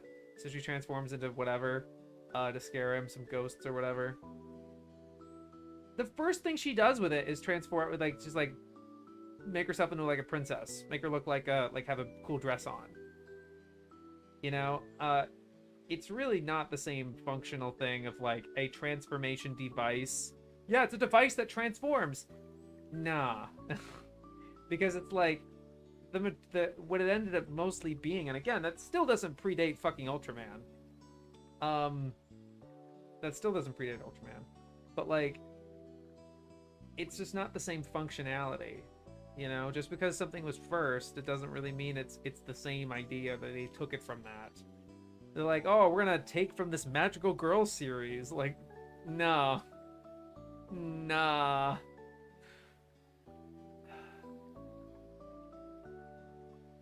My favorite version of the take is an actually real CBR article that says Sailor Moon was a work that influenced One Piece because Jerma 66 has transformations like Magical Girls. Oh, that's so embarrassing. Oof. I wouldn't be surprised if they think Super Sentai ripped off Sensei. Oh, yeah. Magical Girls also don't grow well, except Cardcaptor Sakura that one time. Right. They don't grow giant-sized, right? Not to say this specific thing, but the idea of assisted transformation. It still doesn't predate it. It predates, I guess, Akko, and only Akko and Melmo. Like Melmo as well with the candy. But like, I don't know, man. Jerma? Yeah, that's a bad one. But like,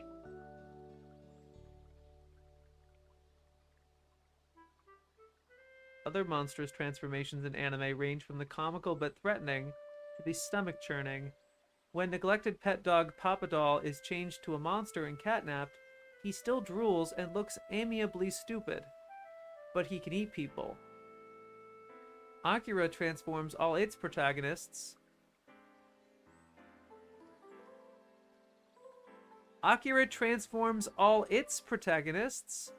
But Tetsuo's shift from scrawny run... I guess that's what they're talking about. It's like character development? I guess they're talking about character development, maybe? But Tetsuo's shifts from scrawny runt to drug-crazed god to overflowing river of flesh are truly monstrous. giving visceral impact to his final moment of self-awareness and self-acceptance, and hope of redemption for all monsters, even the humankind. Huh? Whatever. In the 21st century, anime seemed to rediscover horror. In the 21st century, anime seemed to rediscover horror? Most notably in a series of variations on the themes of zombies and the undead, from High School of the Dead to Gyo Tokyo Fish Attack. Wow, what an invention of the 20th century, 21st century. Gyo by Junji Ito.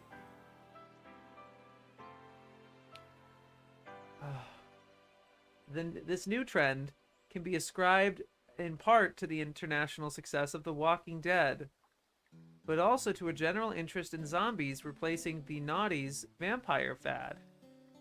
Ickiness reached undreamt of heights with the necrophiliac subtexts of Sankaria and the incestuous feedback loop of Pupa.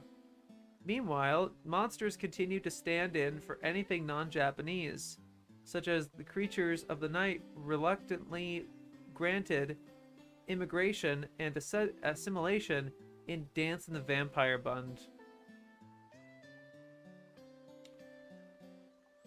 You know, it's so funny, weird that, like, I think they mentioned 3 titles that they dislike. Actually, I think people they were mixed on. But, like, they're not going to mention Another or Shiki. I don't know. Just with, like, a weird framing of that. Huh. The way they described Catnapped there made me even more interested in watching it. Not bad. They really disliked that movie, by the way. Both FMAs have a ton of horror elements. They're not even trying here. Yeah. Yeah. That was... Ugh. Oh, that was a chore. That was a chore.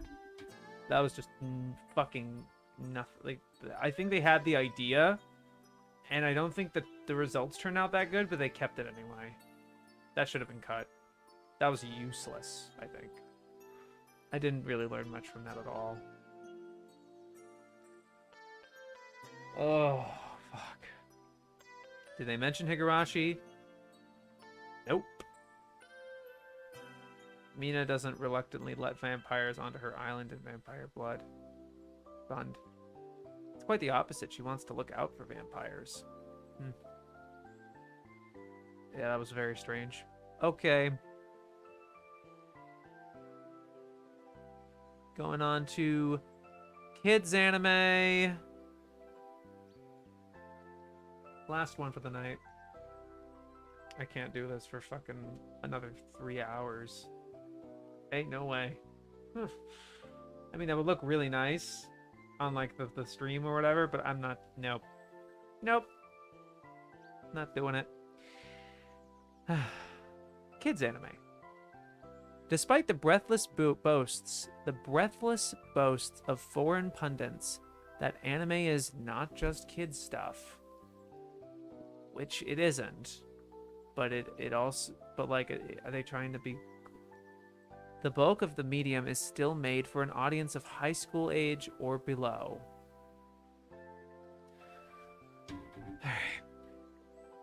Okay. What a great way to start this fucking... Oh, so great. It's just what I always wanted. Oh boy, oh boy. Oh man. Start eating. I've had these protein bars next to me and this other drink so I can survive, and my body's craving it right now. What do you guys think we're gonna say in the kids anime section?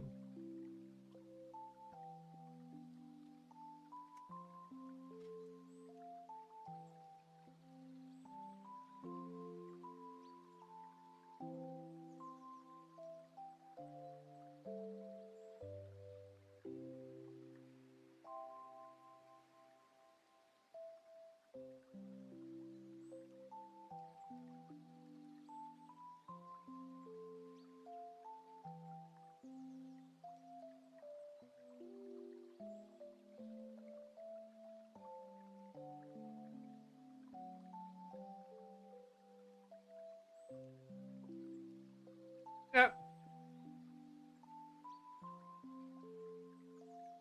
Yeah.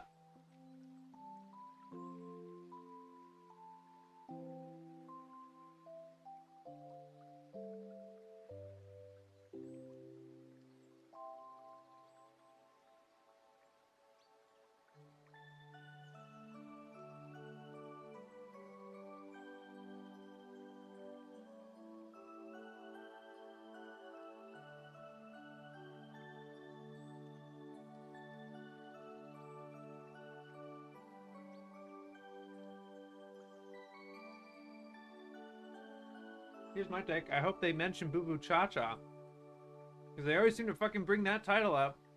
And I'm very curious about it now. Because of how often they bring it up and how glowing they were in their review of it. I'm also wincing and anticipating about their clear dissent towards Chibi Maruko-chan, Crayon Shin-chan, and Doraemon.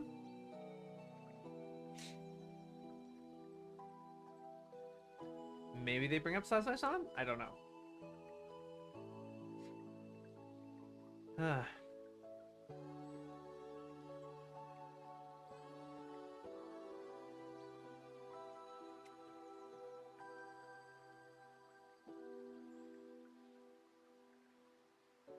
Anime is just a disposable medium for kids. Heck, this whole book is all about children's media. I can't believe you got a book about Chinese cartoons. Jeez. Fairy tales and folklore comprise most of early anime, with animals and children pressed into allegorical service in wartime anime. In the years after World War II, and before television ownership spread through urban Japan, movie theaters and comics were the major sources of children's entertainment outside the playground. Toei's Panda and the Magic Serpent premiered in 1958 and went on to win international honors a year later. And went, making it an important step in the rehabilitation of Japanese culture in the eyes of the Western world. Of the 6 children's movies made by the studio in the next 5 years, 5 were also sold in the USA. Magic Boy, Journey to the West, Littlest Warrior, Little Prince and the Eight-Headed Dragon, drew on Chinese and Japanese sources. While 62's Sinbad the Sailor later inspired scriptwriter Osamu Tezuka to produce a children's TV series and a movie for adult audiences. Wolf with 47 Ronin, an anthropomorphic take on Japanese history, was unseen in the West, though rookie animator Hayao Miyazaki was to enjoy greater success overseas in later years.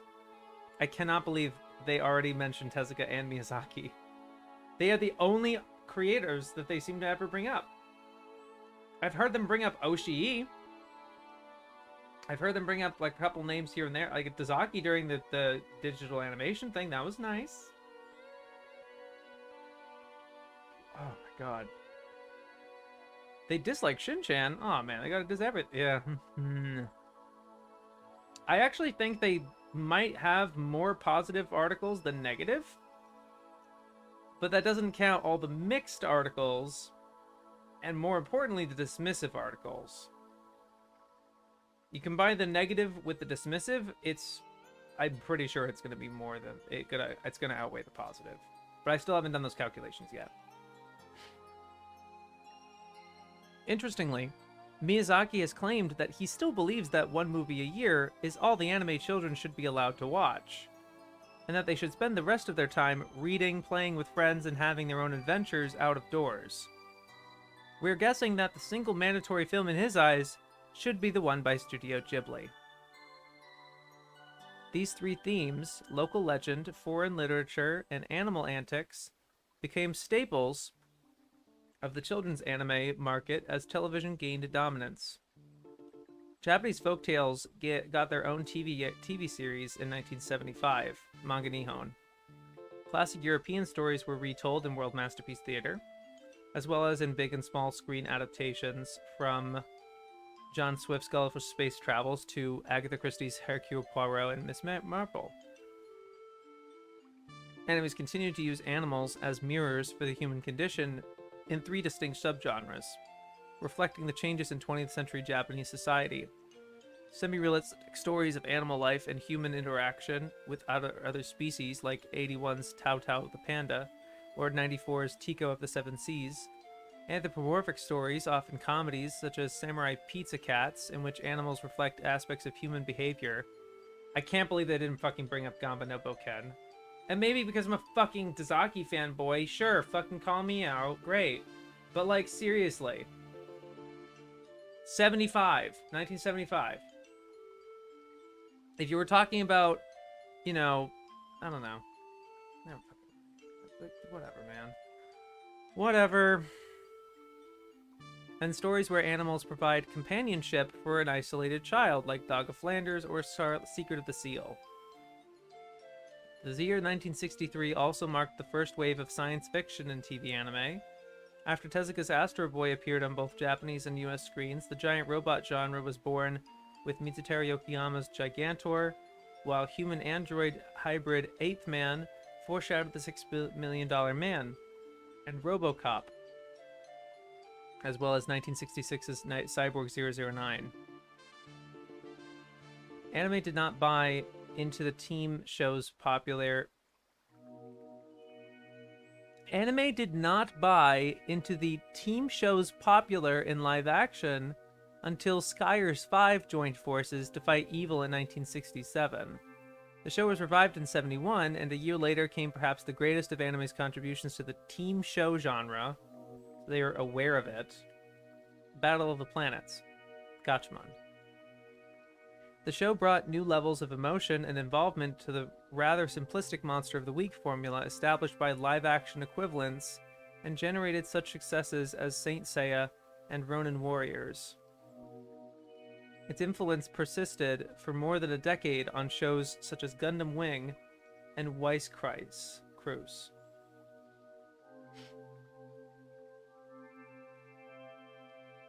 I wonder if they reacted like that because they only saw Adult Swim's Shin-Chan. I heard that the dub is some kind of offensive jokes that weren't in the original, so maybe they saw that only.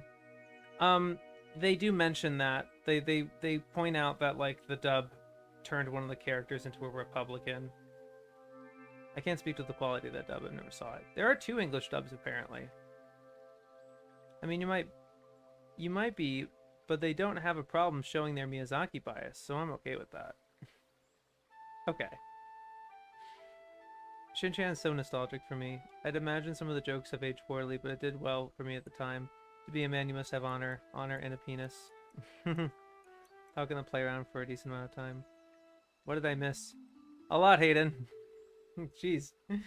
Well, we did all of Horror and Monsters, which is a big nothing burger. It was really a lot of pap. Although they did say that Ultraman took from the Magical Girl staple of assisted transformations. Interesting. That was the one kind of big gem out of that one. But then, yeah, we finished the gaming and digital animation, was a big fucking stink fest. They get very little to say about gaming. Such an outsider perspective. And it didn't feel like it needed to be alongside digital animation.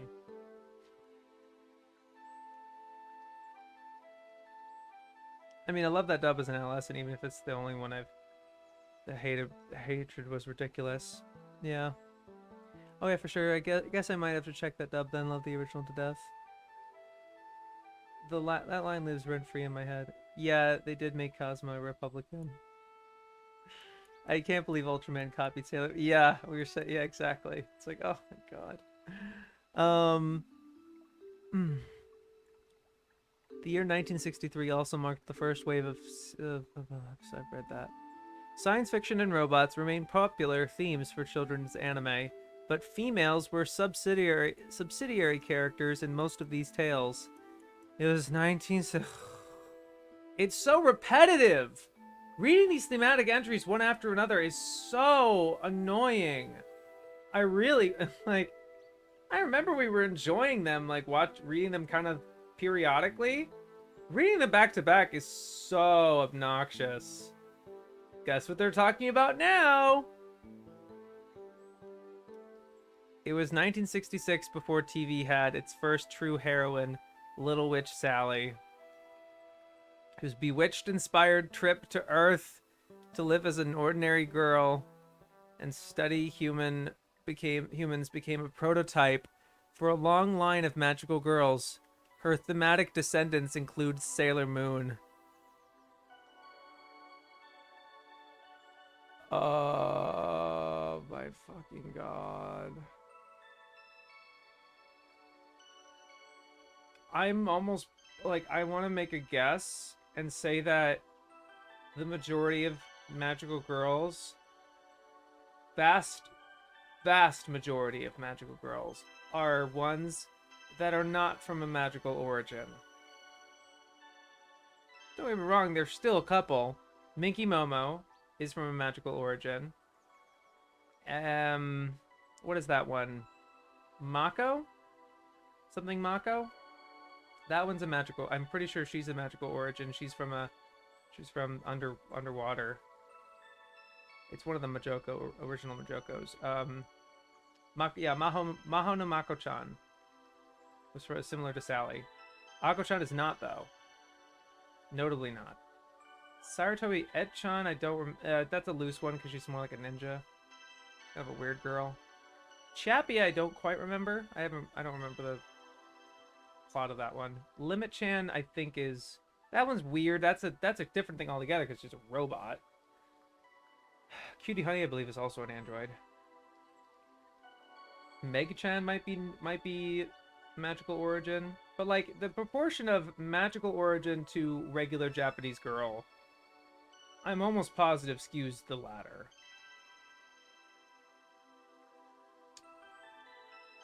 I wouldn't be surprised if they think since the derivative say something about boomers referring to women as females feels weird. How do you do, fellow females? Yeah, mermaid one, yeah, right. Sailor Moon was more inspiration to Cutie Honey than anything else. Boomer Mermaid Melody. No! I should watch them together, Hayden. I should watch Mermaid Melody and Mako-chan together. And they'd be like, why am I doing this? Nothing to do with each other. Or maybe they do. I don't know. The following year... Oh my god. Oh, there it is again. Okay.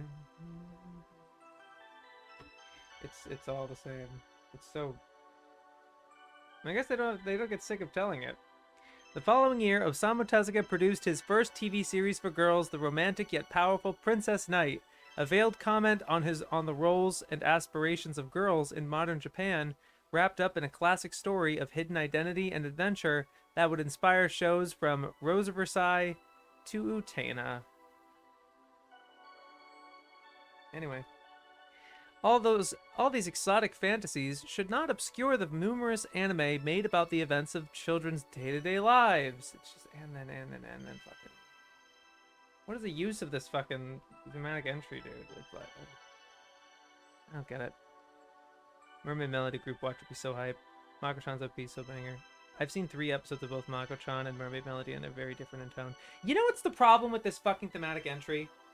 Not just this one, like the horror one had the same fucking thing. It doesn't matter, like they're just spreading themselves so fucking thin. Everything's a kids anime. All of it. Like, yeah, but like put it aside that it's like, so you're just not saying much of anything when they're doing this. Where is the article about magical girls? Music, overseas, puppetry, ratings, religion, romance, sci-fi, and robots? See, there's another thing, right? They're just gonna be robots, not mecha. Not mecha series. They're not gonna give it the courtesy of that. They're gonna box it into fucking science fiction. The one that's like kind of remotely like that I'm looking for is sports anime. Can't wait to see how that turns out. Oh my god.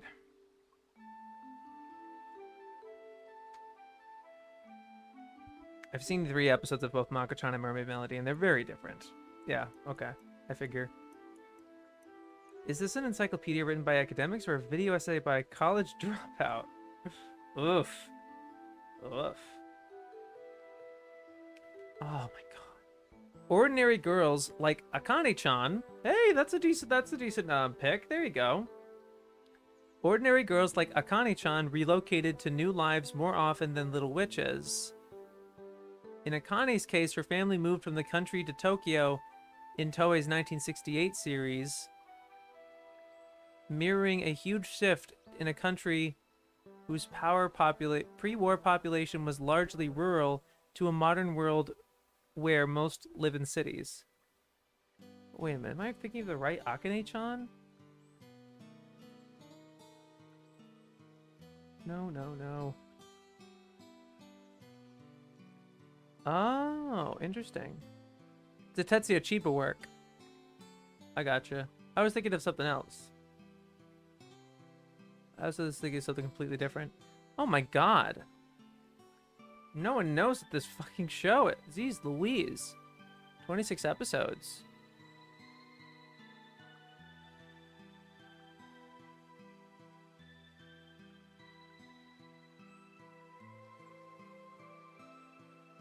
Alright.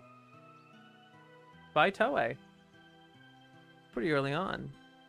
Fuji TV. Hold on.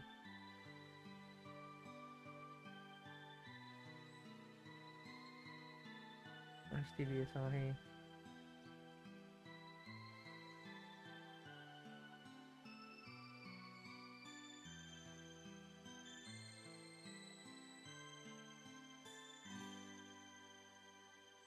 TBS. TV Asahi. Fuji TV. I'm looking for Fuji TV. Oh, whatever. Never mind. Yeah. Sports will be interesting. Yeah, we'll see.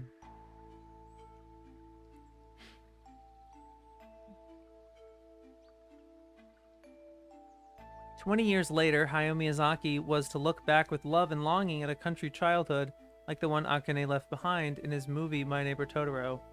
Wait a minute. Wait a fucking minute. What is that short that he did? I've seen it. It's like the first thing he technically ever directed solo. Oh my god, what was it? It's really old, obviously.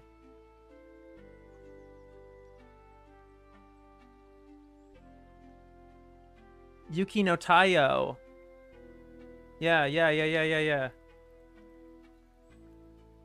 you guys look up Yuki no Taiyo, the pilot of that is like Miyazaki's his directorial debut. It's his first time as a solo director.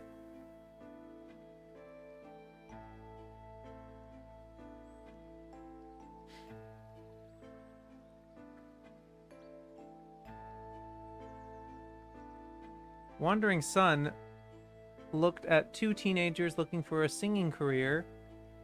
Not the modern Wandering Son, not Horomusko, a different one. Like many of its young viewers in 1971, children thrilled to Speed Racer, Star of the Giants, and Red-Blooded 11, dreaming of sporting success while parked in front of the TV set, a pattern which was to grow more pronounced across the developed world in the next 20 years. Even when they outgrow the comical antics of animals and cute spacemen, viewers could enjoy the outrageous behavior of Machiko Hasegawa's nasty old lady, who may have reminded them of their own granny or aunt at a time when extended families still lived together. The real world was also present in titles focusing on children's experiences of war. Often made as movies or video specials to commemorate anniversaries, these avoided awkward questions by recounting events from the standpoint of the truly innocent, as in Barefoot Gen, but also acknowledged the struggles of the young and the tragic waste of their lives, as in Isao Takahata's Grave of the Fireflies. That is such a fucking waste of this encyclopedia! They are doing so much work documenting all of these titles that no one has ever heard of. That, like, I had never heard. Like, you have no idea how many times I've heard of Barefoot Gen and Grave of the Fireflies over and fucking over again. What is the use of putting those as the examples and not the tens and 20s, like this, I don't want to say it's hundreds, but it's tons of these exact titles that you're talking about to commemorate anniversaries of. You need to be putting that on this to actually give some fucking, like, yeah, I'm not expecting the most, like, in your face titles. Maybe I would have made a stink about, like, why not Brave the Fireflies? Like, sure, but like, this is what's really annoying when, like, you have these tiny one-sentence articles about these titles no one fucking knows anything about. Jack shit. Aren't even available online. Aren't even, but like, are just lost. They're just like, we literally don't, like, there might be on YouTube or something, Internet Archive maybe. And I'm not saying that putting them in this fucking thematic entry is gonna make a difference of that. But like, the basic amount of awareness that could have had. I don't know. I think they're making a decent point there where, like, oh, a lot of these are, you know, these specials are made from the perspective of children because they're expecting children to educate them about these experiences. But, like, I don't think Barefoot Gen and Grave of the Fireflies are necessarily the best examples of that. Like, the most, like, prime, like, this obscure thing that happened. Not, like, a novel adaptation or a manga adaptation in the case of Barefoot Gen, or in the case of Grave of the Fireflies, a novel adaptation. You know what I mean? Like, I don't think that's the right call. It's just so tedious. That's why I was so interested to hear about Akane-chan. Because that's not a title you hear about that often. Or Wandering Sun, that's interesting. But God, not fucking... Ugh. This other shit over and over again.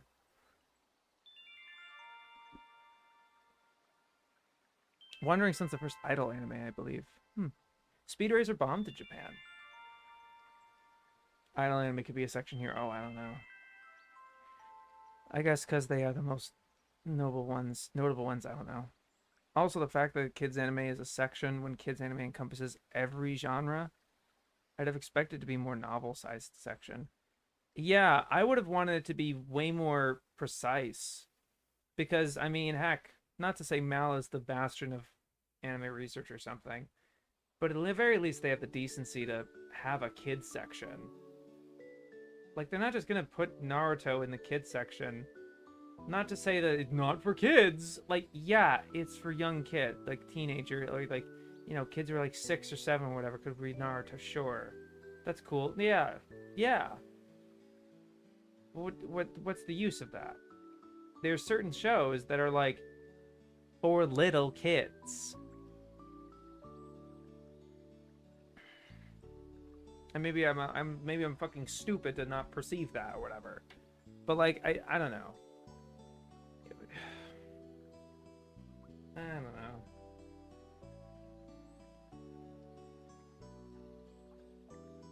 The premier educational anime. I don't know if this is the first or third edition, but I think it's likely that Barefoot Gen and Grave or whatever that would still be at the same level as Akane-chan to most people reading this book. No, the thematic entries I've been reading are exclusive to the at least second edition, if not third edition. The first edition does not have any of these entries at all. If not, if they did, I would be comparing them. But no, they're just bringing up the most obvious fucking shit. Mal used to do a thing where they filtered out 2 types of shows on charts, kids shows and 18+ titles. Used to? I thought they still did. That's interesting. I thought they still did. Oh, they still do. Right. And a lot of those old magazines highlight obscure shit no one knows about at the time. I always found that mildly offensive. I get where they're coming from. Not to be confused with the shows for kids. Son of a bitch, Roger. Oh, we do need... it's so important. Your contributions... I'm not being sarcastic here. I'm trying to be genuine. But it's going to sound sarcastic. The contributions that you're making here are genuinely so additive and enlightening and fun. Like, it's just like, we need that levity, especially in this like, you know, in this slog. I really need it. Thank you very much. I've been blown away by several new Type in America articles. My internet kind of, what did I miss? This fucking kids show, this kids anime article is so vague, it's so generalized because they're like, it's all for kids, and they're just going over like anime in general. It feels like it just feels so useless. Clements was definitely tweaking on that. Yeah, I thought Clements was tripping when it was like, New Type is just advertisement magazine. Ugh. I think I've seen Clements in several of my issues dropping bars.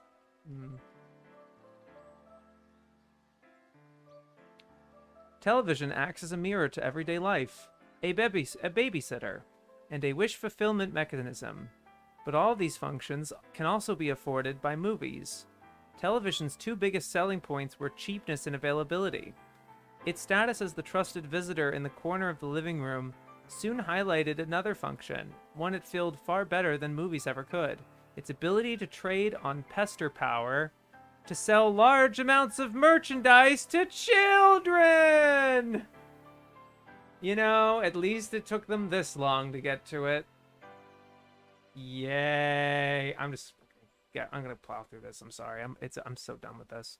The need to secure advertising and sponsorship, and the likelihood it would be coming from toy companies, has eternally steered the priorities of anime production. So too have the relatively low demands of the juvenile audience. The plot lines of early television anime are less stories than paradigms, blueprints for success to be tweaked and molded every couple of seasons, ready to impress a new group of youngsters who have never seen such a show before. Advertising on popular shows commands high prices, and production companies begin to insist on merchandising potential before they would sponsor a show, while popular toy lines like the Zoids and fashion doll Nico-chan got their own TV shows and videos. Home video brought the possibility of buying movies to be repeated endlessly. Home video brought the possibility of buying movies to be repeated endlessly. Or time shifting so that youngsters with heavy school schedules need not miss their TV favorites. This move away from a programming schedule is accelerating in the new millennium as children in the developed world spend more time on personal delivery devices. Anime is being developed into bite-sized, attention-grabbing segments that can be delivered cheaply on demand over a mobile phone.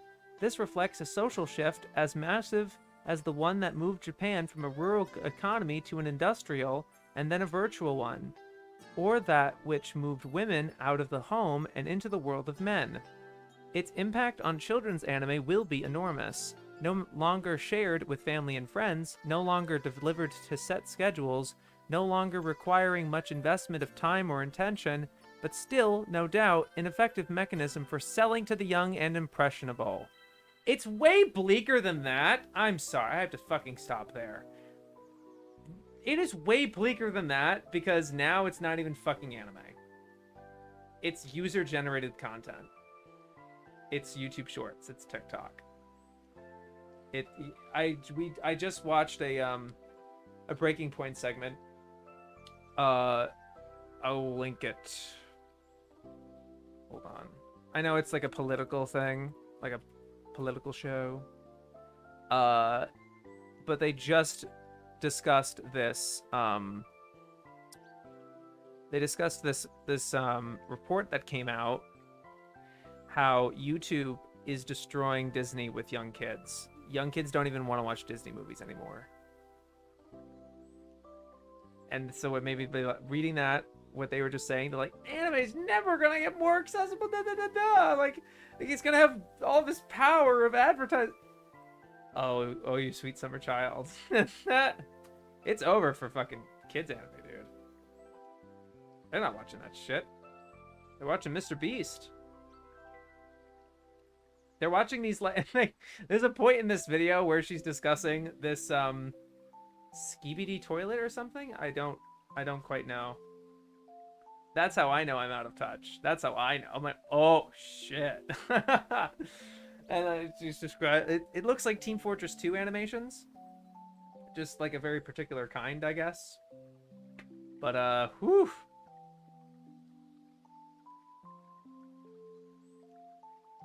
So this article was pointless, though. Yeah. Comics also sell to kids, so did they forget that? No, they mention it, but they don't really give a shit, I guess. Boo. I can feel myself physically aging listening to this. Just Google New Type to see the covers. They're such a fun collection. The Google results should go from Seraph of the End to Angelic later to Ava. I just Googled. Wasn't commanding you. I mean, Kodacha anime added by gadgets to sell to kids, but it was very seamless and add to the show. Don't diss on the Barucha. I really wonder what they would think about Baby Shark. Probably the same thing. I thought it was just old man yells at cloud. That video. Skibidi Toilet just bringing back Gmod humor, basically. Yeah, it seems like that. Skibidi Toilet's an old Gmod animation that somehow became a modern meme. Okay. Yes. Very interesting. Oh, God. In Japan, across the world, in the latter half of the 20th century... in Japan, as across the world, in the latter half of the 20th century... Such a weird sentence. Adults began to hang on to children's pleasures, such as comics and trading cards. As fandom... And now they're gonna fucking drill tonight. They didn't even talk about Shin-chan, bro! Oh my god! They didn't talk about fucking Chibi Maruko-chan or Doraemon. Oh. This was the worst. This was probably their worst fucking thematic entry. They didn't talk about Boo Boo Cha-Cha at all. Dude, this sucks. I don't want to read anymore. Thank God this is the last thing we're reading tonight. This sucks balls. In Japan, as across the world in the latter half of the 20th century, adults began to hang on to childhood pleasures such as comics and trading cards. As fandom grew up and looked for an older version of their tea time and Saturday morning viewing, anime became a multi-generational medium. The origins of the retro boom in nostalgia shows since the 1980s. Regardless of the growth of the market for erotica, which remains negligible in size compared to children's shows, the themes which appealed to children in the early years of anime still predominate today, often in anime aimed at far older audiences, a fact lampooned in shows such as Nanaka 617. In deference to the old sci-fi truism that the golden age of science fiction is 12, the Gainax producer Hiroki Sato has parsed, the modern otaku consumer base is as forever 14 years old. Either actually being 14, or choosing to remember the golden years of their teens in shows that recall it, or being arrested at a stage of teenage development and then continuing to obsess over teen issues long into adulthood. This idea, teen issues. Because when you're an adult, a real adult, you don't have any problems with lying. What adult issues are like not gonna be covered in some form by a show that is not targeting targeting kids? Can we not get words of wisdom from Mr. fucking Rogers? It's so interesting the way that like I watched a clip of him again. A year after 9/11, he came out of retirement really shortly before he died, or there was like a month after 9/11 or something, and talked with the adults that he knew grew up with him. You know, there's an awareness to that, and he still has value and function there. And to say that, like, you know, the same thing with kids shows or whatever, maybe not, sure.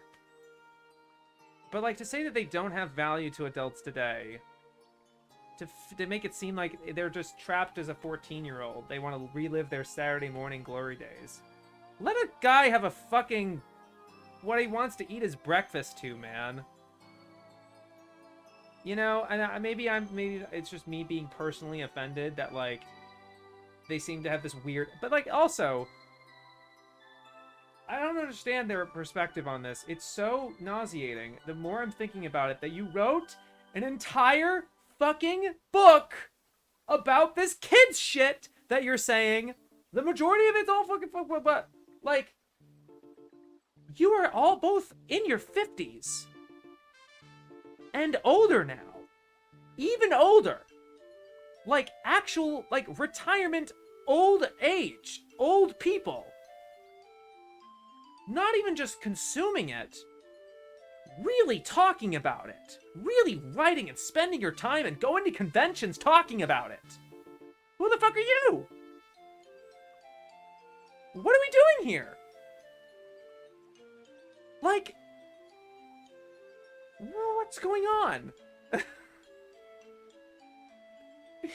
Like, God, it's like, well, you don't see me talking about Crayon Shin-chan. Well, you don't see me talking about Astro Boy, huh? You mean this motherfucking book that you wrote all of? Do you really think? Do you fucking think?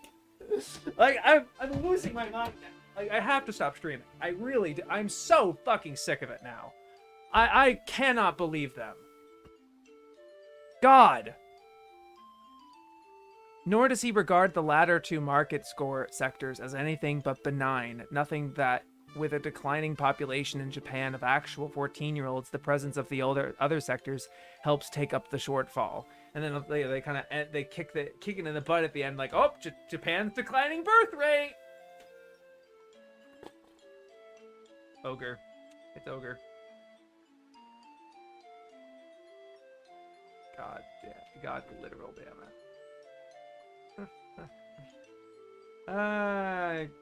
God, let me just read the chat, I guess. Where the heck is Doraemon? Boo Boo Cha Cha is one of the best Mal reviews ever. Oh yeah? I haven't read it. I need my big blue robot cat. Disney adult article. How much longer is this crap? Bluey? Yeah, come on. I would feel safe calling Laputa and Totoro kids movies. Future Boy Conan's a kid show.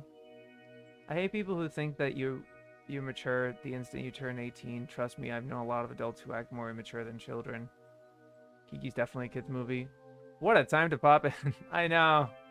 Well, you're coming in at the back end of a 3.5-hour stream post, boy, where we just are reading their thematic entries. Tonight we read Censorship and Localization, which was pretty good. That was very enlightening. Foreign Influence was really silly and kind of a joke. Gaming and Digital Animation, which was frustrating and annoying and dismissive. And then Horror Monsters and Kids Anime, which was just absolutely useless. So it like literally devolved. The more we read, it was like, make it stop. It was really, I could feel the AVGN rage in this one. Yeah. Maybe this is where all the rage has been going. I'm not like in the mood to do not goods in AnyTube Digest, but I have all the rage in the world to spew in this fucking stream. Oh my god.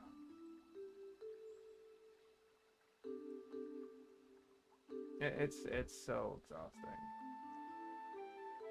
I would far rather hear Jonathan Clement's commentary on Gunbuster. Talking about how it's his favorite anime.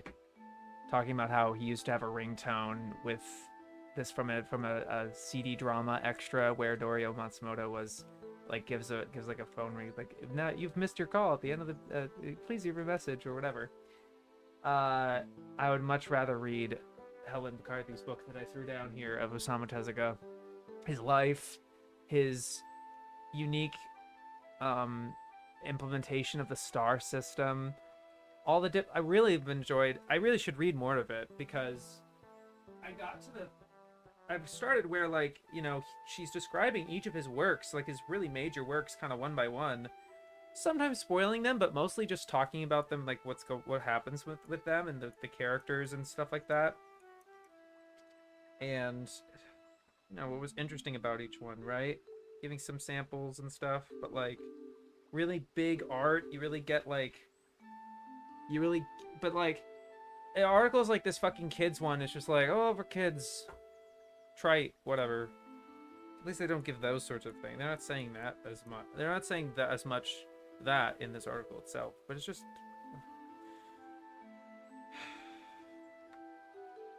with much adventure books for boys and girls, right? And it was like,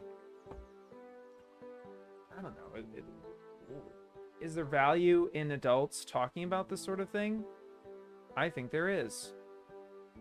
Because, surprise, adults are the ones making this stuff. You know, despite being for children, there is an adult sentimentality to everything. Because adults are making it. If a kid makes it, then it has the sentimentality of a kid.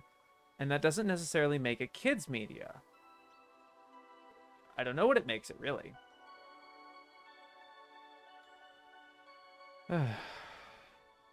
Sounds bad. Thanks for the recap.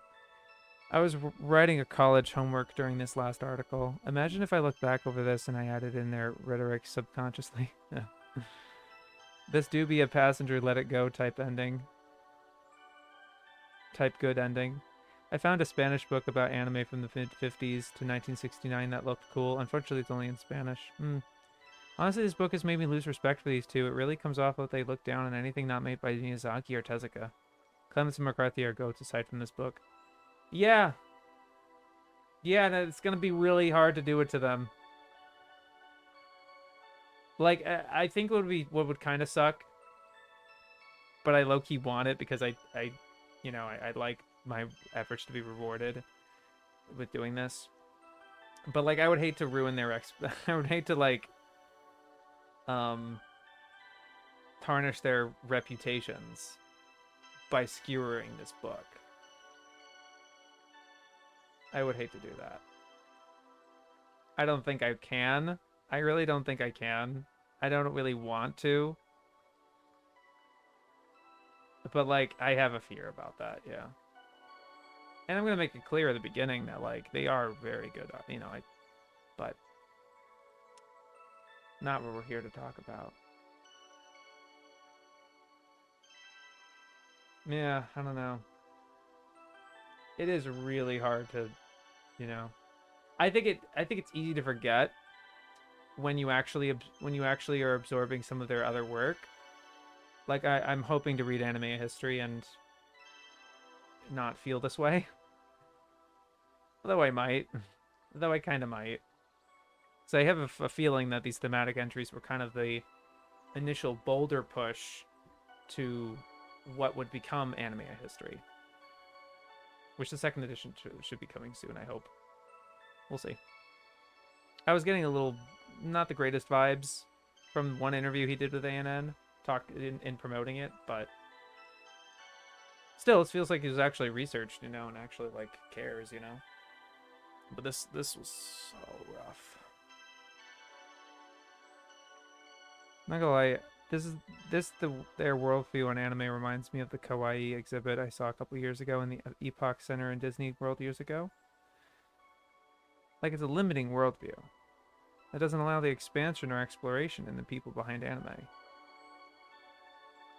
I mean, nobody knows this book in the first place, and no one will go out and buy an encyclopedia when Mal exists anyway. Well, true, yeah, but they keep referencing it that they work on it. They're like it's constantly like a feather in their cap.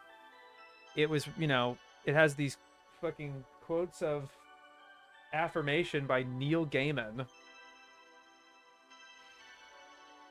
And it's in a bunch of these academic libraries and stuff. It was used as a source for a long time. It's not really known now. But yeah. Looking forward to Clements and McCarthy's YouTube apology. Nah, I don't know about that. But yeah. I'm exhausted.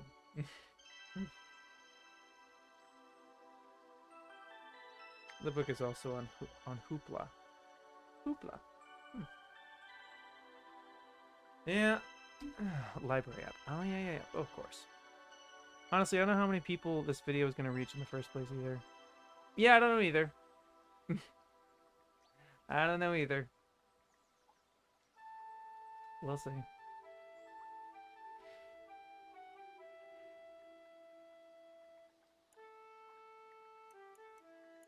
I think it feels like a YouTuber-y title, you know? At the very least. But I've been wrong on that before.